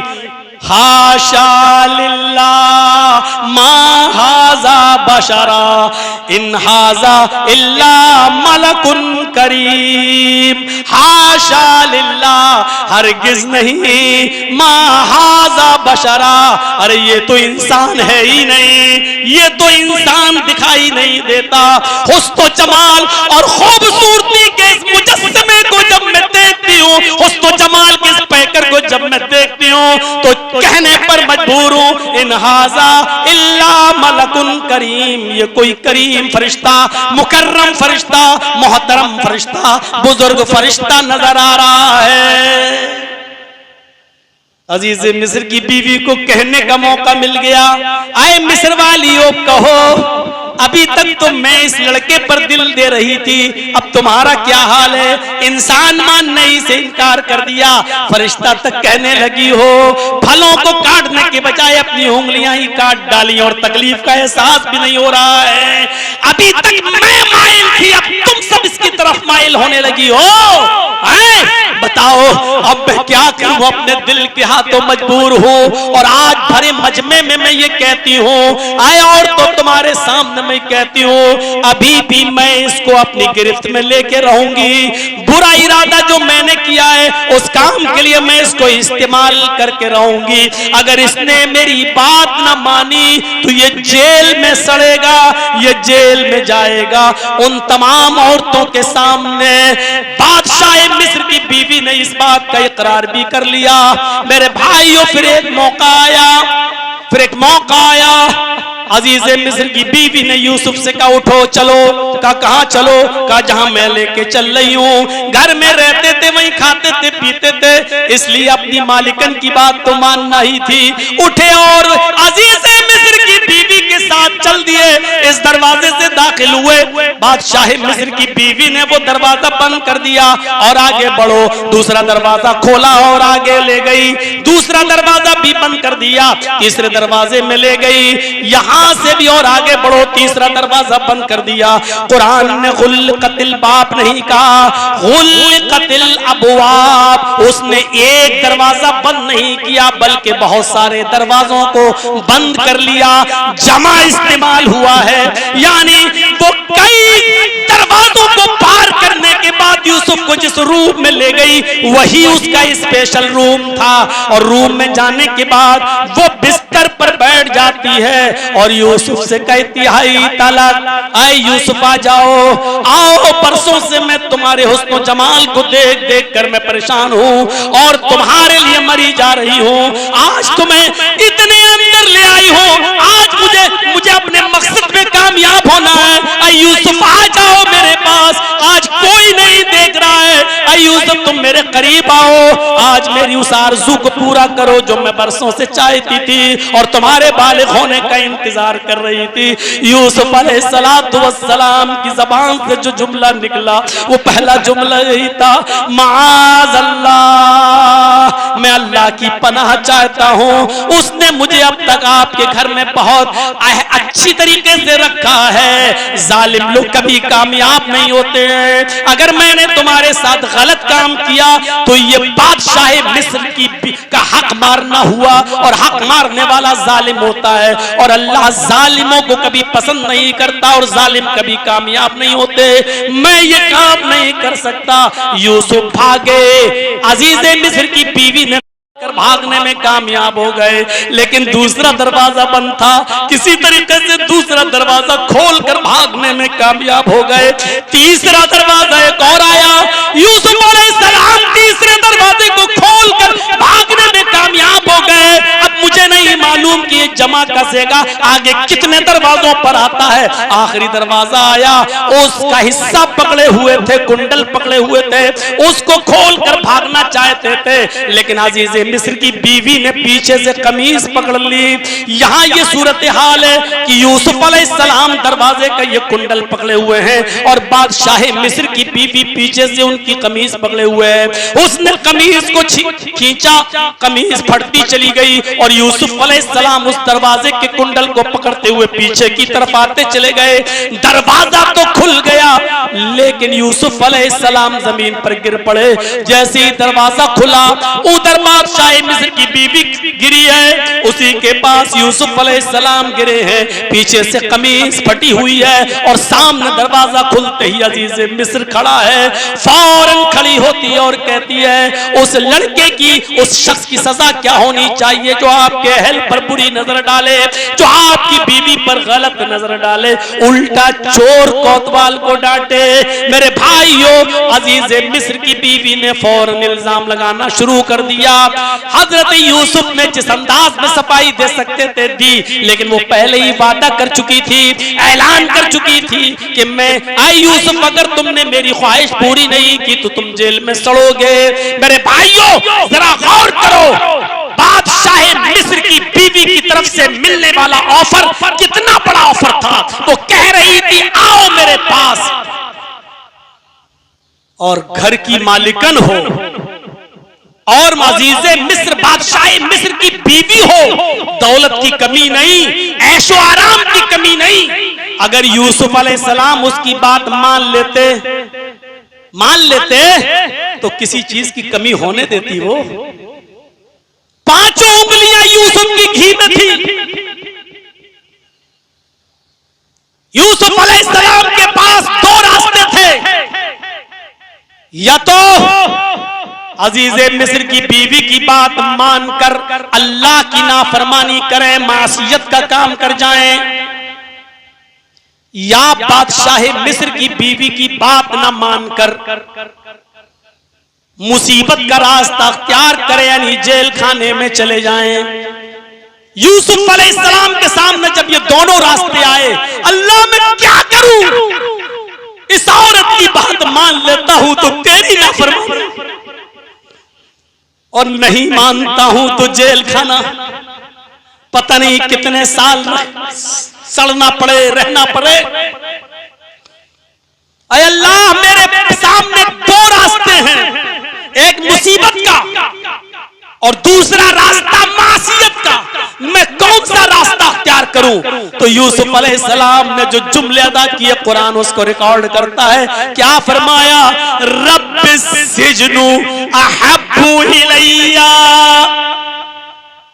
रब्बिस सिजनु अहब्बु इलैया मिम्मा यदऊननी इलैहि। सूरह यूसुफ पढ़िए। ऐ अल्लाह, मुझे जेल का रास्ता, जेल खाने की मुसीबत ज्यादा महबूब है। रब्बिस सिजनु, आए मेरे रब, जेल खाना अहब्बु इलैहि, ज्यादा मुझे महबूब है, ज्यादा पसंद है मुझे। यदऊननी इलैहि, किससे? उस खुराफातों से, उन मासियत के रास्तों से जिनकी तरफ ये मुझे बुला रही है, एक औरत नहीं, यदऊननी जमा मुअन्नस गायब कसेगा। यूसुफ अलैहिस्सलाम को कोई एक औरत सिर्फ बादशाह मिस्र की बीवी ही नहीं माइल करना चाह रही थी, मिस्र की और औरतें भी लाइन में खड़ी थी कि मेरे पास आ जाओ, हम भी तुम्हारे साथ रात गुजारने के लिए तैयार हैं। इसलिए जमा मुअन्नस गायब कसे का इस्तेमाल हुआ। मिम्मा यदऊननी इलैहि, अल्लाह मुझे जेल खाना ज्यादा पसंद है, उस रास्ते पे चलना पसंद नहीं जिन रास्ते की तरफ ये मुझे बुला रही हैं, ये मुझे दावत दे रही है, ये मुझे बहका रही है, मैं नहीं जाना चाहता हूं उस रास्ते की तरफ।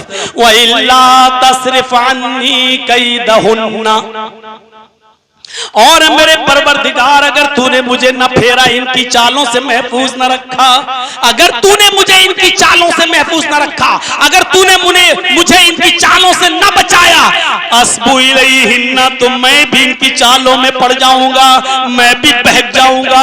आय अल्लाह, कोशिश मैं कर सकता हूं लेकिन बचाने वाला तो तू है। आय अल्लाह, अगर तूने मुझे इनकी चालों से महफूज नहीं रखा। कैदहुन्ना का भी जुमला बतला रहा है कि सिर्फ एक औरत की चाल नहीं, उन तमाम औरतों की चालों से बचने के लिए यूसुफ अलैहिस्सलाम ने कहा, अय अल्लाह अगर तूने मुझे इनकी चालों से महफूज न किया, अस्बु इलैहिन्ना, तो मैं भी इनकी तरफ गिर पड़ूंगा, माइल हो जाऊंगा।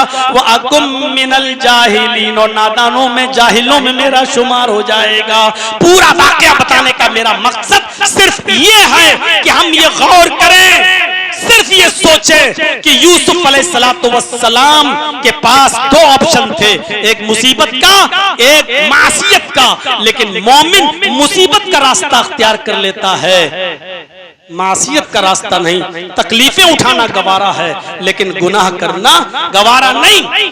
अल्लाह के नबी फरमाते कयामत के दिन अर्श इलाही के साए में जो 7 किस्म के लोग होंगे, जो 7 किस्म के लोग होंगे, उन 7 किस्म के लोगों में एक शख्स वो भी होगा, कौन? सबातुन युज़िल्लुहुमुल्लाहु फी ज़िल्लिही, 7 किस्म के लोग कयामत के दिन अर्श के साए में होंगे। ला ज़िल्ला इल्ला ज़िल्लुहु, इमामुन आदिल व शाबुन नशा फी इबादतिल्लाह व रजुलुन क़ल्बुहु मुअल्लकुन फिल मसाजिद व रजुलुन तलबतहु इम्राअतु ज़ात मनसबि व जमाल फ़क़ाल इन्नी अख़ाफ़ुल्लाह। 7 किस्म के लोग जो अर्श के साए में होंगे, उनमें एक शख्स वो भी होगा जो गुनाहों पर ताकत रखने के बावजूद लड़की बुला रही हो गलत काम के लिए, और उसके पास सारे मौके भी हों, लेकिन इन तमाम मौके होने के बावजूद भी वो कह दे इन्नी अख़ाफ़ुल्लाह, मैं अल्लाह से डरता हूं और ये गलत काम की तरफ मैं नहीं बढ़ सकता। मेरे भाइयों, ये मुसीबत का रास्ता अख्तियार कर लेना ये मोमिन की पहचान है, लेकिन मासियत में पड़ने वाला मुनाफिक, बदअमल और गुनाहगार होगा, वही शख्स मेरे भाइयों मासियत का रास्ता अख्तियार करेगा। तो ये तमाम चीजें जो मैंने आपके सामने रखी हैं, शेख सादी का वाकया, यूसुफ अलैहिस्सलाम का वाकया, और इसी तरीके से मैंने ये वाकया है जिस अर्श के साए में जो लोग होंगे, हमें गौर करना चाहिए। इसलिए बुराई, अब मैं उस तरफ भी थोड़ा सा आपको ले लूं, बुराई जब हम छोड़ने की कोशिश करेंगे तो बुराइयों को छोड़ेंगे, लेकिन हम छोड़ना ही नहीं चाहें। बुराई नेकी को जन्म देती है और बुराई बुराई को जन्म देती है। आप फजर की नमाज अगर जमात के साथ पढ़ लेंगे तो जोहर पढ़ने में आपको अच्छा लगेगा, नहीं मैंने फजर पढ़ी है। जब इतनी मुश्किल नमाज जमात के साथ तर्क नहीं हुई तो अब जोहर में भी जाऊं। फजर की नमाज जमात से पढ़ी, इस नेकी ने आपके लिए जोहर आसान कर दिया, जोहर पढ़ी तो असर आसान कर दिया। मैं असर पढ़ने के बाद मगरिब कैसे छोड़ दूं, 3 वक्त की पढ़ चुका हूं, चौथी कैसे छोड़ूं, नहीं मैं जाऊंगा। अब आपने असर भी पढ़ ली, मगरिब भी पढ़ ली और ईशा भी पढ़ ली। आपने जहां एक नेकी उठकर की सुबह, उस एक नेकी की वजह से आपकी 5 वक्त की नमाजें बड़ी आसानी के साथ अता हो गई। और जहां आप उठकर सुबह फजर में सुस्ती कर गए, नहीं उठे, पढ़े ही नहीं, अब जोहर की अजान की आवाज आई, अरे जब हमने फजर नहीं पढ़ी तो अब जोहर क्या पढ़ेंगे, अरे छोड़ो पढ़ना है तो 5 वक्त की पढ़ो, नहीं तो क्या फायदा। असर की अज़ान का वक्त आया, अरे जब फजर भी छूटी, ज़ोहर भी छूटी, तो अब असर क्या करेंगे। अरे ऐसी नमाज पढ़ने से क्या फायदा कि 2 टाइम की पढ़ो, 3 टाइम की छोड़ दो, 3 की पढ़ो, 2 की छोड़ दो। आपने एक नमाज छोड़ी और आपकी 5 नमाजें छूट गई, क्योंकि शैतान फिर वही चीजें डालता है। नेकी नेकी को जन्म देती है और बुराई बुराई को जन्म देती है। एक बुराई आप करेंगे, फिर वो बुराई दूसरी बुराई की तरफ आपको भारेगी। जब दूसरा गुनाह कर बैठेंगे, आपका हौसला और बुलंद होगा, आप तीसरा गुनाह भी आसानी से करेंगे।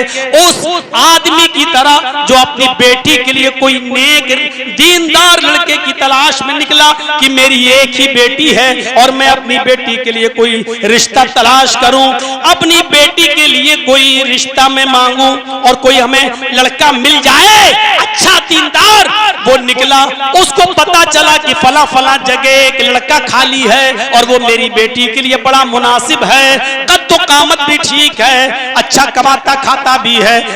गया, निकाह का पैगाम उस लड़के को देने से पहले सोचता है उस लड़के के बारे में थोड़ी सी जानकारी हासिल कर लूं, कैसा है। उसके पड़ोसी से पूछना शुरू किया, क्योंकि पड़ोसी पड़ोसी के हालात से ज्यादा वाकिफ होते हैं। तो उसने पड़ोसी से पूछा, भाई मैं अपनी बेटी का रिश्ता इस लड़के के साथ जो तुम्हारे घर के बगल में रहता है मैं करना चाहता हूँ, मैं आपसे जानना चाहता हूँ मेरी लड़की गलत जगह न फंसे, इसलिए मैं चाहता हूँ कि अच्छा लड़का मिले, तुम्हें उसके बारे में अच्छा तजर्बा होगा, मुझे बताइए वो लड़का मेरी बेटी के लिए कैसा रहेगा। उस पड़ोसी ने जवाब दिया, लड़का तो ठीक है, खाते पीते घर का है, अच्छा है, सब कुछ ठीक है, लेकिन उसके अंदर एक बुराई है और वो बुराई यह है कि वो प्याज बहुत खाता है। लड़की का बाप कहता, अरे भाई मैं प्याज खाने से क्या दिक्कत है यार, अल्लाह के रसूल ने कच्चा प्याज कच्चा लहसुन खाकर मस्जिद में जाने से मना किया है। कच्चा प्याज और कच्चा लहसुन हराम करार थोड़ी दिया है। प्याज खाता तो क्या हुआ, मैं समझा नहीं तुम्हारी बात। पड़ोसी कहने लगा, नहीं हर वक्त प्याज नहीं खाता है वो, 24 घंटे वो प्याज नहीं खाता है, वो प्याज तभी खाता है जब वो शराब पीता है। शराब पीते वक्त उसको प्याज चाहिए। लड़की का बाप कहता, ओह इसका मतलब शराबी है। पड़ोसी कहता, नहीं नहीं ऐसी भी बात नहीं है कि वो 24 घंटे शराब पीता हो, हर वक्त वो शराब नहीं पीता है। अच्छा तो कब पीता है? वो शराब तब पीता है जब वो तवाइफ के कोठे पर जाता है। लड़की का बाप कहता, बड़े अजीब इंसान हो, हर वक्त शराब नहीं पीता है, लेकिन शराब तब पीता है जब उसको तवाइफ के कोठे पे जाना होता है। इसका मतलब यह है कि वो तवाइफ के कोठे पर भी जाता है। पड़ोसी कहने लगा, नहीं नहीं वो हर वक्त तवाइफ के कोठे पर नहीं जाता है, बल्कि तवाइफ के कोठे पर वो तब जाता है जब जुए में बहुत सी रकम जीत कर आता है, जब उसके पास पैसा बहुत ज्यादा हासिल हो जाता है उसको, तब वो तवाइफ के अड्डे पर जाता है और कोठे पर जाता है। लड़की का बाप कहता, वाह साहब बड़ी अच्छी तरीके से तुम लड़की के अंदर ये सारी बातें बताते हुए उसका बचाव भी करते जा रहे हो कि हर वक्त नहीं करता। अरे प्याज खाने तक तो मामला ठीक था, लेकिन प्याज खाने के बाद वो शराबी भी निकला, शराब के बहाने वो तवाइफ के कोठे पर भी जाने वाला नजर आ गया। और तवाइफ के कोठे पर भी वाह कितना नेक लड़का है, हर वक्त नहीं जाता, जब वो जुए में बहुत सा माल जीत कर आता है तब जाता है। वाह साहब इसका मतलब वो जुआरी भी है। कहने लगा, हर वक्त वो जुआ नहीं खेलता है, उसके अंदर ये अच्छाई है कि वो रोजाना जुआ नहीं खेलता है और हर वक्त भी वो जुआ नहीं खेलता है। वो जुआ भी तब खेलता है जब चोरी करके बहुत सामान लेकर आता है, या किसी के घर में बड़ा डाका डालकर जब वो आता है और उसके पास जब बहुत माल होता है, तब वो मेरे भाइयों जुआ खेलता है। लड़की का बाप कहता, बस करो बाबा, अब तुम अपने पास रखो, इन तमाम चीजों के बाद भी तुम यही कह रहे हो कि हर वक्त नहीं करता है। अच्छा हुआ कि तुम्हारे पास आकर पता चल गया कि वो शराबी भी है, कोठे पर भी जाता है, वो जुआरी भी है और साथ में चोर और डकैत भी है। बताने का मकसद ये कि एक बुराई दूसरी बुराई को जन्म देती है और एक नेकी दूसरी नेकी को जन्म देती है। इसलिए नेकी का माहौल अपनाओ और माहौल वातावरण समाज का और मुआशरे का नेक बना दो। सुन लो, जिस इंसान को जैसी लत लग जाती है वो वैसा ही काम करता है। इसलिए अपने माहौल को, समाज को इतना नेक माहौल बना दो कि यही नेकियों की लत लग जाए। जैसे एक नालियां और गलाजत साफ करने वाला आदमी बेचारा एक इतर फरोश की गली से गुजरा जहां इतर ही बनाए जाते थे और पूरे की पूरी सोसाइटी में इतर खुशबू का माहौल था, लेकिन यह आदमी तो गलाजत और गंदगी उठाने का और फेंकने का काम किया करता था। ये गलाजत उठाने वाला, ये गंदगियां साफ करने वाला, 24 घंटे बदबू में रहने वाला, जब कन्नौज की खूबसूरत और इत्र फरोश, इत्र से लबरेज और खुशबूदार गलियों से गुजरा तो बेहोश हो गया। खुशबू उसके नाक में गई, उसको सूंघकर बेहोश हो गया और फिर उसको होश में लाने के लिए उन इत्र वालों ने क्या जतन नहीं किए। उसके ऊपर गुलाब जल छिड़का लेकिन होश नहीं आया, उसको जन्नतुल फिरदौस लगाया, होश नहीं आया।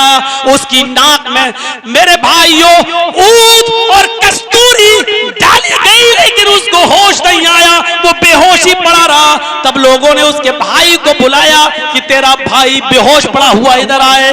भाई ने जब उस गली में आने के बाद देखा ये बेहोश है, कहने लगा अरे तुम क्या कर रहे हो, इस आदमी को गुलाब जल से नहला रहे हो, इतर लगा रहे हो। अरे नहीं नहीं, मेरा भाई अभी होश में आएगा। फौरन को अपने मोहल्ले में गया और अपनी गलियों में जाने के बाद उसने थोड़ी सी गलाजत, लैट्रीन और गंदगी उठाई और लाने के बाद उसने अपने भाई की नाक के पास रख दिया। उस बदबू को सूंघा, उसको होश आ गया। मेरे भाइयों, जो आदमी जिस माहौल में रहता है उसको वही चीज पसंद आती है। ऐसा गंदगी उठाने वाला आदमी जब इतर फरोश की गलियों में गुजरा तो बेहोश हो गया। जब उसको लैट्रीन सुंगाई गई तभी उसको होश आया। मेरे समाज में रहने वाले लोगों, अपने समाज को किस तरीके से बनाओगे? यही वजह आज हमारे समाज का ये हाल है। कहने पर मजबूर हो रहा हूं, मुझे हो सकता है कि ये कहने के बावजूद एक और मुकदमा ठुक जाए मेरे ऊपर। आए बनारस वालों, तुम्हारे इलाके की लड़कियां भी मुर्तद हो रही हैं, इर्तिदाद का शिकार हो रही हैं और गैर मुस्लिमों के साथ उन्होंने भी अपने रिश्ते कायम कर रखे हैं और उनके साथ भी मोबाइलों पे चैटिंग हो रही है। 80 घाट पर जा जाकर वो भी गैर मुस्लिम लड़कों के साथ मिल रही हैं। अपने समाज को इस तरीके का बनाने के लिए ऐ बनारस के साहूकारों, तुम्हारा भी हाथ है। इस समाज के चौधरियों, तुम्हारा भी हाल है।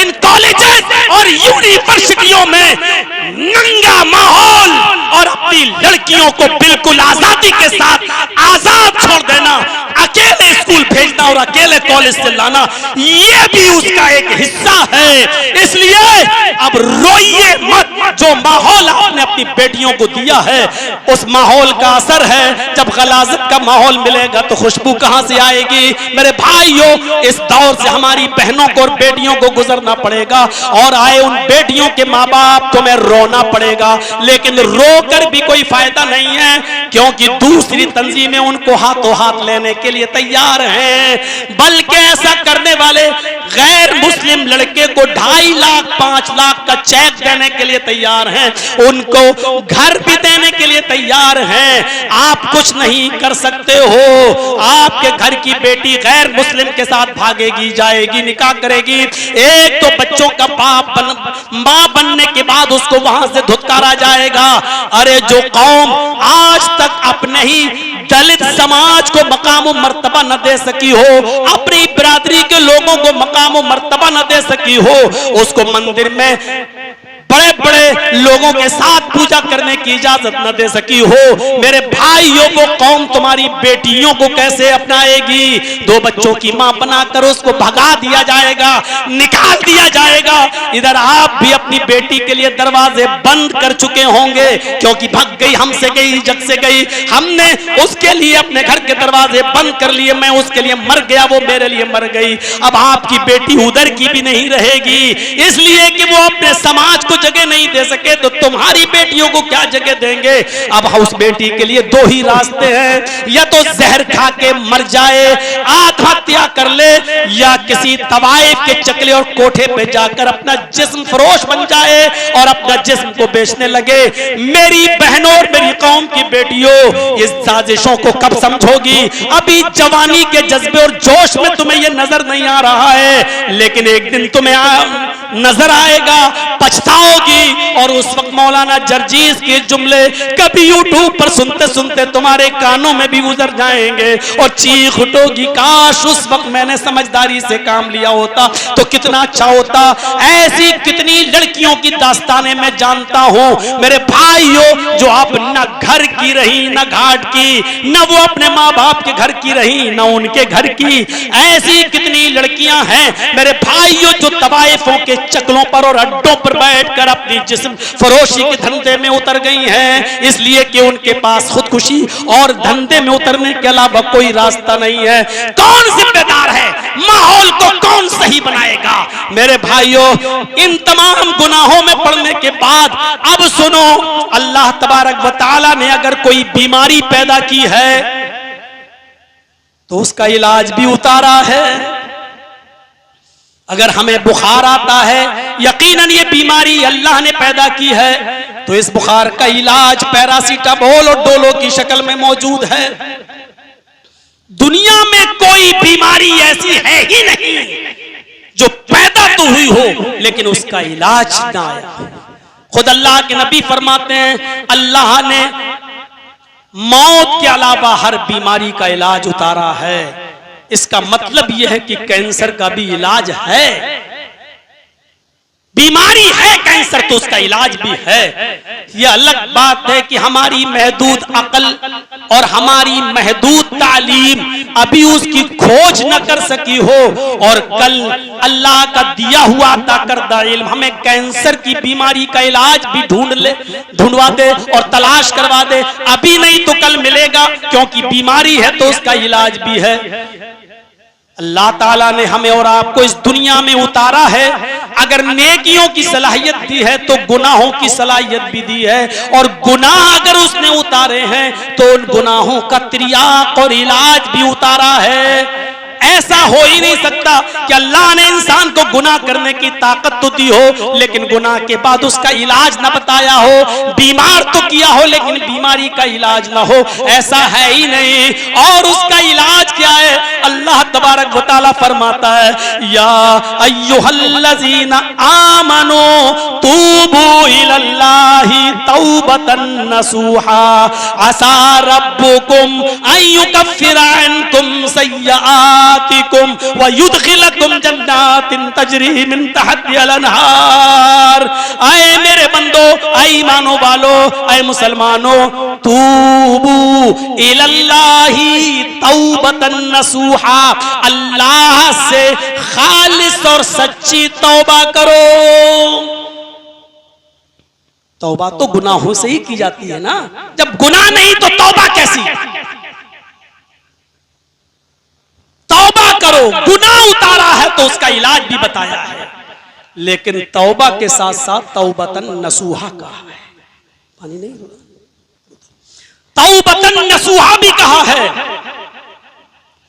तौबा करो खालिस और सच्ची। तौबतन नसूहा जानते हो क्या है? सुन तो लेते हो, तौबतन सच्ची तौबा करो। है क्या तौबा? कोई गुनाह हमसे हुआ, तौबतन नसूहा की तशरीह में हम बताना चाह रहे हैं आपको। कोई गुनाह हमसे हो गया, उसका एहसास हो रहा है हमसे, अब क्या करो? सबसे पहले नदामत, पहली चीज, ये हमसे क्या हो गया, अल्लाह ये तो गुनाह कर बैठा हूं। इस गुनाह के हो जाने के बाद नदामत हो, शर्मिंदगी हो, नहीं होगी। यहां से जाने के बाद ही व्हाट्सएप चालू हो जाएंगे,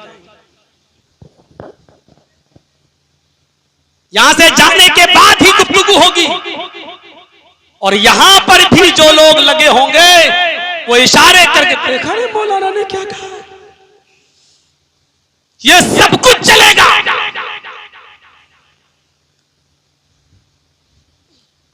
चलो तो अल्लाह से तौबा तौबा, और फिर नदामत होनी चाहिए। गुनाह हो गया, नदामत पहली चीज।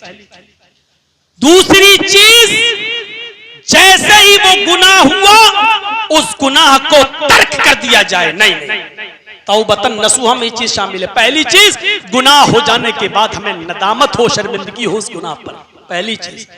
दूसरी चीज, फौरन तर्क कर दिया जाए, अब नहीं करूं, नहीं ये गुनाह फौरन छोड़ दो। नहीं, जैसी याद आई ये गुनाह है, छोड़ दो। जर्जिस साहब भी शराब पी नहीं रहे, मिसाल दे रहे हैं, शराब है तो हराम है, गलत, छोड़ दो। अरे ये क्या हुआ, एक दो घूंट पी गया, ये नदामत हुई। पूरा नहीं पिया, एकदम नहीं, छोड़ दिया, नहीं, ये फौरन छोड़ दे। दूसरी चीज। और तीसरी, अरे अभी चला जाएगा, फेंक दिया, फोड़ दिया, आय अल्लाह आइंदा मैं कभी शराब को हाथ नहीं लगाऊंगा। ये तीन चीजें अगर आपकी तौबा में शामिल है तो तौबतन नसूहा। मौलाना एक भी चीज शामिल हो जाए तो बहुत बड़ी बात है। रमजान का महीना आएगा, अल्लाहुम्मा इन्नका अफ़्वुन तुहिब्बुल अफ़्व फ़अफ़ु अन्नी, अल्लाहुम्मा इन्नका अफ़्वुन तुहिब्बुल अफ़्व फ़अफ़ु अन्नी। ईद का दूसरा दिन आया, घुस गए स्ट्रीट टू देखने के लिए, घुस गए पायलों की छनकार और स्टाइलिश गाना और लटक और मटक और झटक देखने के लिए।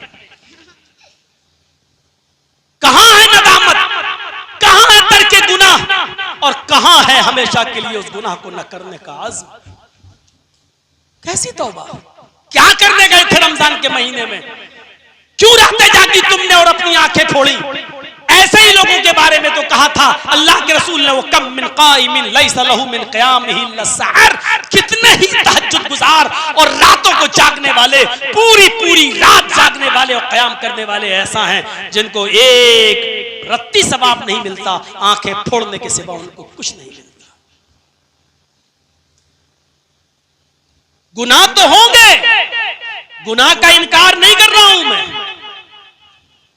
गुनाह तो होंगे। इंसान को सलाहियत ही देकर भेजा है नेकी की भी और गुनाह की भी। फ़अल्हमहा फ़ुजूरहा व तक़वाहा, हमने इंसान को फिस्क व फुजूर की भी सलाहियत दी है, उसके दिल में डाला है, व तक़वाहा और बचने की सलाहियत भी दी है। यानी इंसान फिस्क व फुजूर काम भी करेगा और अच्छे काम भी करेगा, और यही तो कमाल है, यही तो कमाल है। किस बात का कमाल, इंसान नेकियां भी करता और गुनाह भी करता है। अगर इंसान नेकियां ही नेकियां कर ले और उससे गुनाह ना हो, अल्लाह को ऐसी मखलूक की जरूरत ही नहीं थी इस दुनिया में। ऐसी मखलूक तो अल्लाह के पास पहले से ही मौजूद थी, जिसको फरिश्ता कहते हैं, जिसको गुनाह की सलाहियत ही नहीं थी। अरे हमें और आपको इस दुनिया में क्यों पैदा किया? अगर यह मकसद होता कि इंसानों से गुनाह ही ना हो, तो गुनाह न करने वाली मखलूक तो अल्लाह के पास पहले से थी। और हम और आप क्या इबादत करेंगे? जो फरिश्ते अल्लाह की इबादत करते हैं, खाने काबा है ना, खाने काबा, उसी के सीध में चले जाइए, छठे आसमान पर बैतुल मामूर है। बैतुल मामूर, बैतुल मामूर का फरिश्ते तवाफ करते हैं। फरिश्ते किसका तवाफ करते हैं? बैतुल मामूर का तवाफ करते हैं फरिश्ते। कितने फरिश्ते तवाफ करते हैं? कोई गिनती नहीं। चक्कर लगाते हैं 7 चक्कर। जब बैतुल मामूर के हो जाते हैं, एक तवाफ जब हो जाता है, 7 चक्कर का एक तवाफ जब बैतुल मामूर का हो जाता है, फरिश्ते कर लेते हैं। उसके बाद लाइन में खड़े हो जाते हैं कि दोबारा जब नंबर आएगा तो हम फिर दोबारा तवाफ करेंगे। जब वो लाइन में खड़े हो जाते हैं तो अल्लाह के नबी फरमाते हैं, फिर कयामत की सुबह तक उनका दोबारा नंबर नहीं आएगा। अब गौर कर लीजिए कि कितनी इबादत करने वाले फरिश्ते मौजूद हैं जो एक मर्तबा खाने काबा का तवाफ कर ले अरे जर्जी साहब तो एक बार उम्रा करके 3 साल बाद फिर दोबारा कराए, फिर एक बार अपने माँ बाप को दोनों को लेकर हज करने गए तब उम्रा कराए, मौका मिल गया। फिर तवाफ के बाद फिर दूसरे तवाफ दूसरे दिन भी करने का मौका मिल गया, जितने चाहो उतने कर लो। लेकिन फरिश्ते जो एक मर्तबा बैतुल मामूर का तवाफ कर लेते हैं फिर लाइन में खड़े हो जाते हैं। इमाम कायनात ने फरमाया कयामत की सुबह तक उनका दोबारा नंबर नहीं आएगा, इतने फरिश्ते लाइन में लगे हुए हैं। तो जिन फरिश्तों से गुनाह ना हो ऐसी मखलूक तो अल्लाह के पास पहले से मौजूद थी।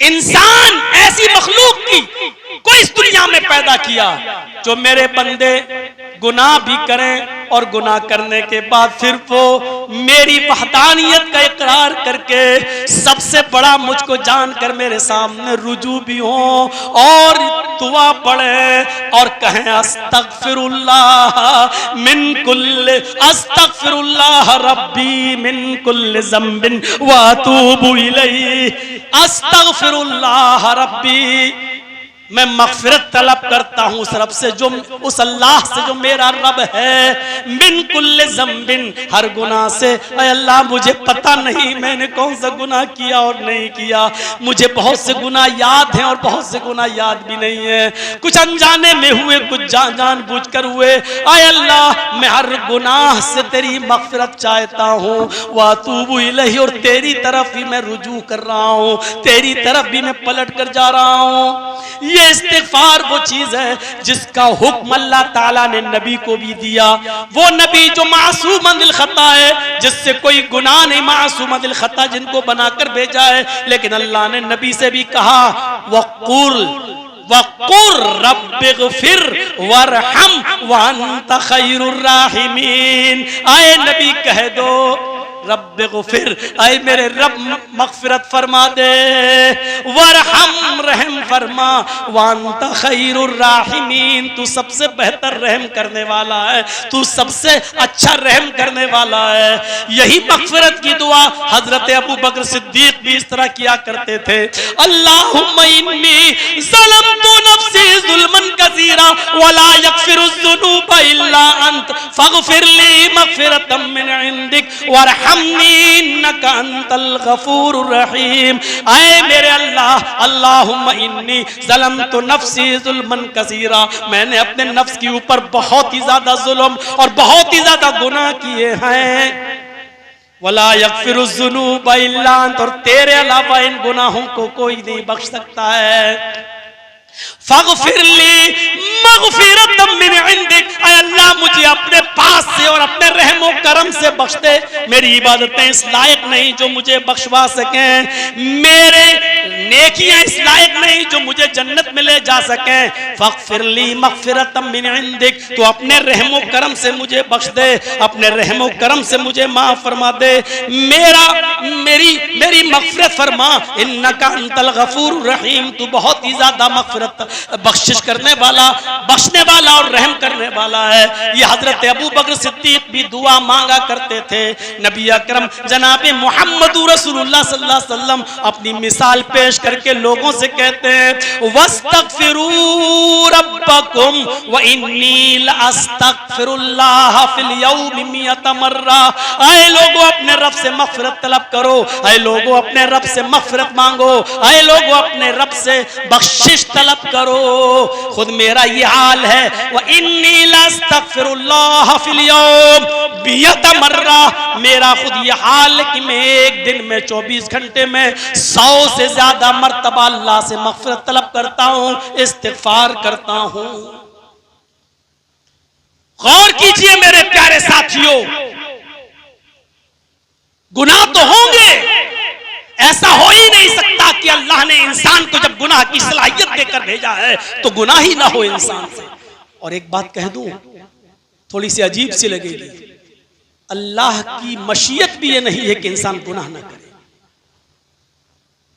अगर गुनाह ना करे तो वो फरिश्ता नहीं हो जाएगा, जब गुनाह नहीं करेगा तो रुजू किसकी तरफ करेगा? अल्लाह की मशीयत भी यही है कि इंसान गुनाह तो करे, लेकिन गुनाह करने के के बाद नादिम हो, गुनाह छोड़े और आइंदा उस गुनाह को न करने का अज़्म करे और मेरी तरफ मग़फ़िरत तलब करे और रुजू करे और तौबा करे। अल्लाह भी यही चाहते हैं। उसने कहा कुल या इबादियल्लज़ीना असरफ़ू अला अनफुसिहिम ला तक़नतू मिर रहमतिल्लाह। नबी कह दो, आए अल्लाह के बंदो, मेरे बंदो, ला तक़नतू मिर रहमतिल्लाह, अगर तुमने अपने नफ्सों पर जुल्म किया है, नफ्सों पर जमीन और आसमान भरकर भी गुनाह कर लिए हो, तो ला तक़नतू मिर रहमतिल्लाह, तो अल्लाह की रहमत से ना उम्मीद मत हो जाओ। मैं उस तरफ जाना नहीं चाहता हूँ। 99 आदमियों को कत्ल करने वाले को अब मग़फ़िरत की ख्वाहिश हुई तो मसला पूछता फिर रहा है कि मेरी मग़फ़िरत होगी या नहीं। कम इल्म था, नहीं जानता था, कह दिया नहीं होगी। उसने उसको भी मार के पूरे 100 कर लिए, लेकिन फिर भी उसके अंदर तलब थी। फिर किसी ने उसको मशवरा दिया, फला बस्ती में सब नेक लोग रहते हैं, वहां सब अल्लाह से तौबा और इस्तिग़फ़ार करने वाले हैं, जा उस बस्ती की तरफ तौबा कर, शायद अल्लाह ताला तेरी तौबा कबूल कर सकता है। वो मग़फ़िरत की तलब में उस बस्ती की तरफ जाने लगा और बीच में गया तो मलकुल मौत आ गया और उसकी रूह कब्ज़ करने लगा। लेकिन रूह कब्ज़ होने लगी तो उस जमीन की तरफ थोड़ा सा एक बालिश दिया, एक हाथ आगे बढ़ गया। जब उसकी रूह निकल गई तो अज़ाब के फरिश्ते कहते मैं लेके जाऊंगा, रहमत के फरिश्ते कहते मैं लेके जाऊंगा। अल्लाह की तरफ से फैसला ये हुआ कि जमीन को नाप लो, अगर ये अपनी बस्ती के करीब है तो अज़ाब के फरिश्तों के हवाले कर दो, और उस बुजुर्ग और नेक लोगों की बस्ती के करीब है तो रहमत के फरिश्तों के हवाले कर दो। अभी तौबा की नहीं है, अभी मग़फ़िरत की दुआ मांगी नहीं है, सिर्फ जाना चाहता है, वहां जाकर तौबा करना चाहता है, लेकिन दिल में मग़फ़िरत की तलब उठ गई है। तो एक बालिश या एक हाथ उस जमीन की तरफ आगे बढ़ा हुआ था। अल्लाह रब्बुल आलमीन ने कहा इसको रहमत के फरिश्तों के हवाले कर दो। गौर करो, ये अल्लाह की रहमत है, ये अल्लाह की रहमत की वुसाअत है। मेरे भाइयों, उसको गफूरुर रहीम जानकर आप अल्लाह से दुआ करें। अल्लाह ने गुनाह करने की सलाहियत दी है तो उसका इलाज भी बताया है, तौबा और इस्तिग़फ़ार। लिहाजा तौबा और इस्तिग़फ़ार करते रहो, अल्लाह रब्बुल आलमीन से मग़फ़िरत की दुआ मांगते रहो, मग़फ़िरत की दुआ करते रहो। यही है, फरिश्ता बनने की कोशिश मत करना। ये चाहो कि हमसे बिल्कुल गुनाह ना हो, तब भी होंगे। और ये तो नबी का फरमान है, खैर कुल्लु बनी आदम खत्ताऊ, आदम का हर बेटा खताकार है, उससे गलती होगी, लेकिन सबसे बेहतर खताकार कौन है वो भी बता दिया। सबसे बेहतर इंसान नहीं, सबसे बेहतर गुनाहगार। और गौर करो नबी क्या कह रहे हैं, कुल्लु बनी आदम खत्ताऊन, हर आदम के बेटे से खता होती है, गलती होती है, गुनाह होता है। सबसे बेहतर इंसान नहीं का, खैरुल खत्ताईन, सबसे बेहतर गुनाहगार। गुनाहगार भी बेहतर हो सकता है, गुनाहगार भी अच्छा हो सकता है, लेकिन अल्लाह के नबी क्या कह रहे हैं, खैरुल खत्ताईन, सबसे बेहतर गुनाहगार। अत्तवाबून, वो है जो गुनाह पर नदामत और शर्मिंदगी के बाद अल्लाह से रुजू कर ले और तौबा कर ले। सबसे बेहतर खताकार वो है जो खता के बाद माफी मांग ले, तौबा कर ले अल्लाह से। दिल चाहता है कि एक चीज बताऊं आपको, जिस मखलूक के अंदर गुनाह करने की सलाहियत नहीं थी, अल्लाह ने उसको खलीफतुल अर्ज भी नहीं बनाया। फरिश्तों को खलीफतुल अर्ज बनाया? नहीं बनाया। खलीफतुल अर्ज किसको बनाया? जिस मखलूक के अंदर गुनाह करने की सलाहियत थी। अरे कुछ तो वजह होगी। जिसके अंदर गुनाह करने की सलाहियत नहीं थी, अल्लाह ने उसको खलीफतुल अर्ज भी नहीं बनाया। और जिस मखलूक के अंदर गुनाह करने की सलाहियत थी, अल्लाह ने उसको खलीफतुल अर्ज भी बनाया। बल्कि आदम को जब पैदा किया, रूह डाली, तख्लीक की और रूह डाली, तो आदम को जन्नत में भेजा।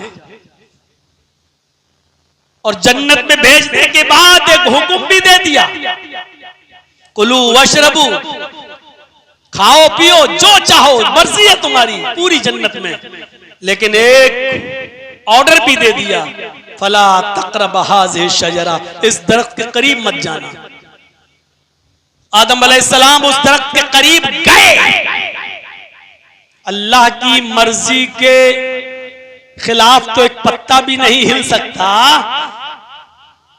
आदम गए नहीं, आदम को उस दरख्त तक पहुंचाने में मशीयत एज़दी और मशीयत इलाही भी शामिल थी, क्योंकि बगैर अल्लाह की मशीयत के आदम जा ही नहीं सकते थे। आदम से ये खता कराई गई, बल्कि मैं ये कहूं कि गुनाह करने की प्रैक्टिस कराई गई। हो सकता है कि कल सुबह होते होते फतवा भी लग जाए। आदम अलैहिस्सलाम से खता हुई, गलती हुई, जन्नती लिबास उतरा, दुनिया में भेज दिए गए, जाओ तुम्हारी जरूरत नहीं अब यहां। अल्लाह चाहता तो इस खता की पादाश में फौरन जहन्नम में भी डाल सकता था, लेकिन नहीं।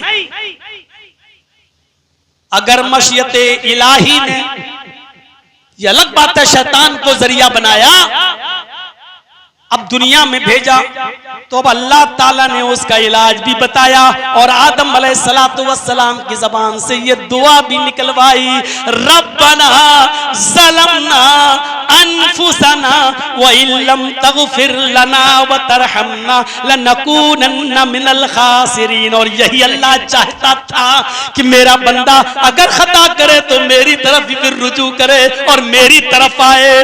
पहले खता कराई गई, गलती कराई गई, भेजा गया, फिर उसका इलाज भी अल्लाह ही ने बताया और आदम ने वो जुमले अदा किए, रब्बना, हमारे रब, ज़लमना, हमने अपने नफ्स के ऊपर जुल्म किया, व इल्लम तगफिर लना व तरहमना, अगर तूने हमारी मग़फ़िरत न फरमाई, व तरहमना, और हमारे ऊपर रहम न किया, लनकूनन्ना मिनल खासिरीन, तो हम नुकसान उठाने वालों में से हो जाएंगे, हम खसारा उठाने वालों में से हो जाएंगे। गौर कीजिए अल्लाह की मशीयत क्या है। इंसान दुनिया में आया है तो खता करे, अगर बिल्कुल गुनाह नहीं करेगा फरिश्ता बनने की कोशिश करेगा। अल्लाह कहता मुझे ऐसी मखलूक की जरूरत ही नहीं है। अगर तुम चाहो कि हमसे गुनाह ही ना हो और बिल्कुल नेक बनने की कोशिश करोगे तो हमें तुम्हारी जरूरत ही नहीं। यस्तब्दिल कौमन गैर कौमिन, हम तुम्हें उठा लेंगे, हलाक कर देंगे, बर्बाद कर देंगे, फिर तुम्हारी जगह ऐसी कौम को लाएंगे जो दुनिया में पैदा होकर खता करेगी, गलती करेगी, गुनाह करेगी और हमारे पास रुजू करेगी, हमसे मेरी रहमत का सवाल करेगी और मग़फ़िरत मांगेगी, इस्तिग़फ़ार करेगी। हमें ऐसी मखलूक की जरूरत भी नहीं है दुनिया में जो खता और गलती ना करे। आदम अलैहिस्सलाम को इस दुनिया में भेजा तो अल्लाह ने शैतान को भी कहा, जा, यहां बहकाया उधर भी बहका, मेरे फरिश्ते भी जाएं, मेरे बुजुर्ग बंदे भी आएंगे और आदम की औलाद को सही रास्ता बताएंगे। शैतान ने कहा, एक मिट्टी से पैदा होने वाली मखलूक की वजह से तू मुझे जन्नत से निकाल रहा है। कसम है मुझे अपने तकब्बुर की, जुमला सुनिएगा, कसम है मुझे अपने तकब्बुर की, दुनिया में जाने के बाद भी मैं आखिरी सांस तक तेरे बंदों को बहकाता रहूंगा, तेरे बंदों से गुनाह करवाता रहूंगा और मैं उनको जहन्नम में ले जाऊंगा। तो जब जन्नत से इब्लीस को निकाला, शैतान को रांदे दरगाह किया और उसने जब ये चैलेंज किया, आय अल्लाह, इस आदम की वजह से तू मुझे निकाल रहा है, कसम है मुझे अपने तकब्बुर की, मैं तेरे बंदों से आखिरी वक्त तक गुनाह करवाऊंगा और उनको जहन्नम में ले जाऊंगा। तो अल्लाह ने भी इब्लीस के चैलेंज के जवाब में कहा, जा, अगर तू आखिरी सांस तक मेरे बंदों को बहकाएगा और गुनाह कराएगा तो मुझे भी कसम है अपने इज्जत व जलाल की, मैं भी अपने बंदे की आखिरी सांस तक और आखिरी हद तक उसकी तौबा को कबूल करता रहूंगा, उसकी मग़फ़िरत करता रहूंगा और अपने बंदे को जन्नत के अंदर दाखिल करता रहूंगा। मेरे भाइयों, शैतान चाहता है कि गुनाह कराऊं और रब चाहता है कि मेरे बंदे गुनाह हो जाए तो तौबा कर ले और मेरी मग़फ़िरत का मुस्तहिक़ बन जा। तूबू इलल्लाहि तौबतन नसूहा, ऐसी तौबा करो जो खालिस हो, सच्ची हो, जिसमें गुनाहों से नदामत हो, फिर तर्क गुनाह हो और उसके बाद दोबारा गुनाह न करने का आज़्म और इरादा भी हो। इस्तिग़फ़ार से नेमतें मिलती हैं। हजरत नूह अलैहिस्सलातु वस्सलाम ने अपनी कौम से यही तो कहा था। क्या कहा था? सूरह नूह पढ़िए, वस्तग़फ़िरू रब्बकुम इन्नहु कान गफ़्फ़ारा। आए मेरे बंदो, अलैहिस्सलाम ने कहा, आए मेरी कौम के लोगों, तुम अपने रब से मग़फ़िरत तलब करो। जब मग़फ़िरत करोगे, सुनो इस्तिग़फ़ार की बरकतें क्या हैं। जब तुम अपने रब से मग़फ़िरत तलब करोगे, इस्तिग़फ़ार करोगे, तो बदले में अल्लाह क्या देगा। नूह अलैहिस्सलाम अपनी कौम से कह रहे हैं मग़फ़िरत मांगो, मग़फ़िरत। और सुनो, थोड़ी देर और बैठ जाओ यार, सबको पेशाब लगना शुरू हो गया। अब हम कहते हैं हमको भी लग रहा है, तो क्या होगा। थोड़ा सा और बैठ जाओ, मैं जानता हूं कि सवा दो हो गया। सुन लीजिए ये बात, आखिरी चीज लेकिन दिलचस्प और जबरदस्त चीज, मग़फ़िरत तलब करेंगे तो, इस्तिग़फ़ार करेंगे तो बरकतें क्या मिलेंगी। आए मेरे बंदो, आए मेरी कौम के लोगों, अल्लाह से इस्तिग़फ़ार करो, मग़फ़िरत तलब करो। इन्नहु कान गफ़्फ़ारा, वो बहुत ही ज्यादा बख्शने वाला है। युरसिलिस समाअ अलैकुम मिदरारा, जब तुम अल्लाह से मग़फ़िरत तलब करोगे तो अल्लाह बदले में क्या देगा, आसमान से तुम्हें बारिशें बरसाएगा।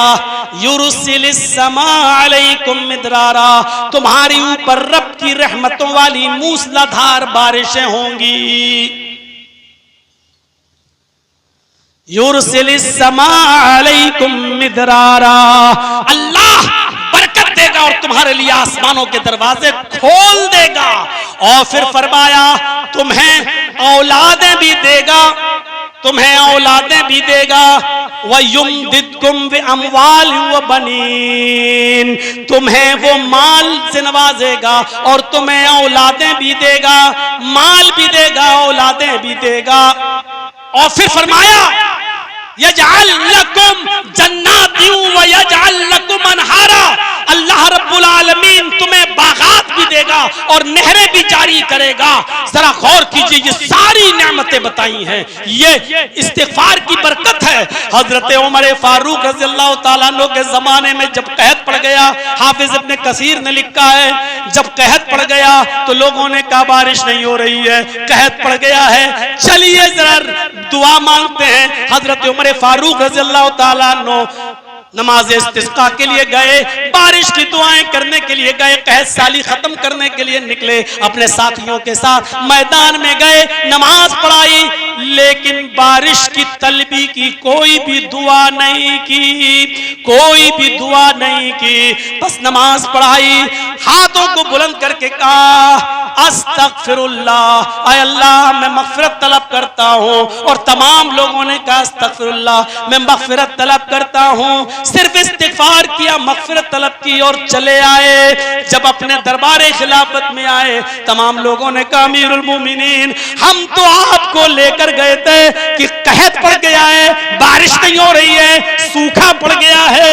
और आप जाएं तो अल्लाह से बारिश की तलब की दुआएं मांगे, लेकिन आपने बारिश की तलबी की कोई दुआ नहीं की है, सिर्फ इस्तिग़फ़ार करके मग़फ़िरत की दुआ करके आप वापस आ गए। तो हजरत उमर ने जो जवाब दिया वो जवाब सुनो। फरमाया हजरत उमर फारूक रज़ियल्लाहु ताला अन्हु ने, ऐ लोगों मैं जब गया आपने देखा नहीं कि मैंने नमाज पढ़ी और उसके बाद में मैंने इस्तिग़फ़ार किया है, कहा आपने मग़फ़िरत ही तो तलब की है, बारिश को तलब करने के लिए क्यों नहीं कहा अल्लाह रहमत की बारिश बरसा, हमें सूखे से बचा, ये सारी दुआएं तो आपने की नहीं। फरमाया साथियों, मेरे भाइयों, मेरे साथियों, मैंने इस्तिग़फ़ार करके मग़फ़िरत की तलबी की दुआ करके बारिश तलब न करके मग़फ़िरत मांग कर मैंने आसमान के उन दरवाजों को खटखटा दिया है, आसमान के उन दरवाजों को खटखटा दिया है जहां से रहमत की बारिश होती है।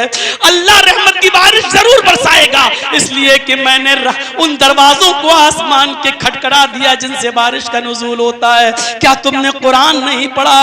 और उसके जवाब में फिर यही फरमाया वस्तगफिरू रब्बकुम इन्नहु कान गफ्फारा युरसिलिस समा अलैकुम मिदरारा, और पूरी आयत पढ़ के सुनाती कि अल्लाह रब्बुल आलमीन कहता है मग़फ़िरत तलब करोगे तो हम बारिशें भी नाजिल करेंगे, हम तुम्हारे मालों में इजाफा भी करेंगे, हम तुम्हें औलादें भी देंगे, हम तुम्हें बागात भी देंगे, और हम तुम्हारे लिए नहरें भी जारी कर देंगे। यही वो दरवाजे हैं जो आसमान के के अंदर हमने खटखटा दिए हैं। अब इन रहमत के दरवाजे, अब इनसे बारिश जरूर होगी रहमत की। मैंने आसमान के उन दरवाजों को खटखटा दिया है जिनसे बारिशें होती हैं।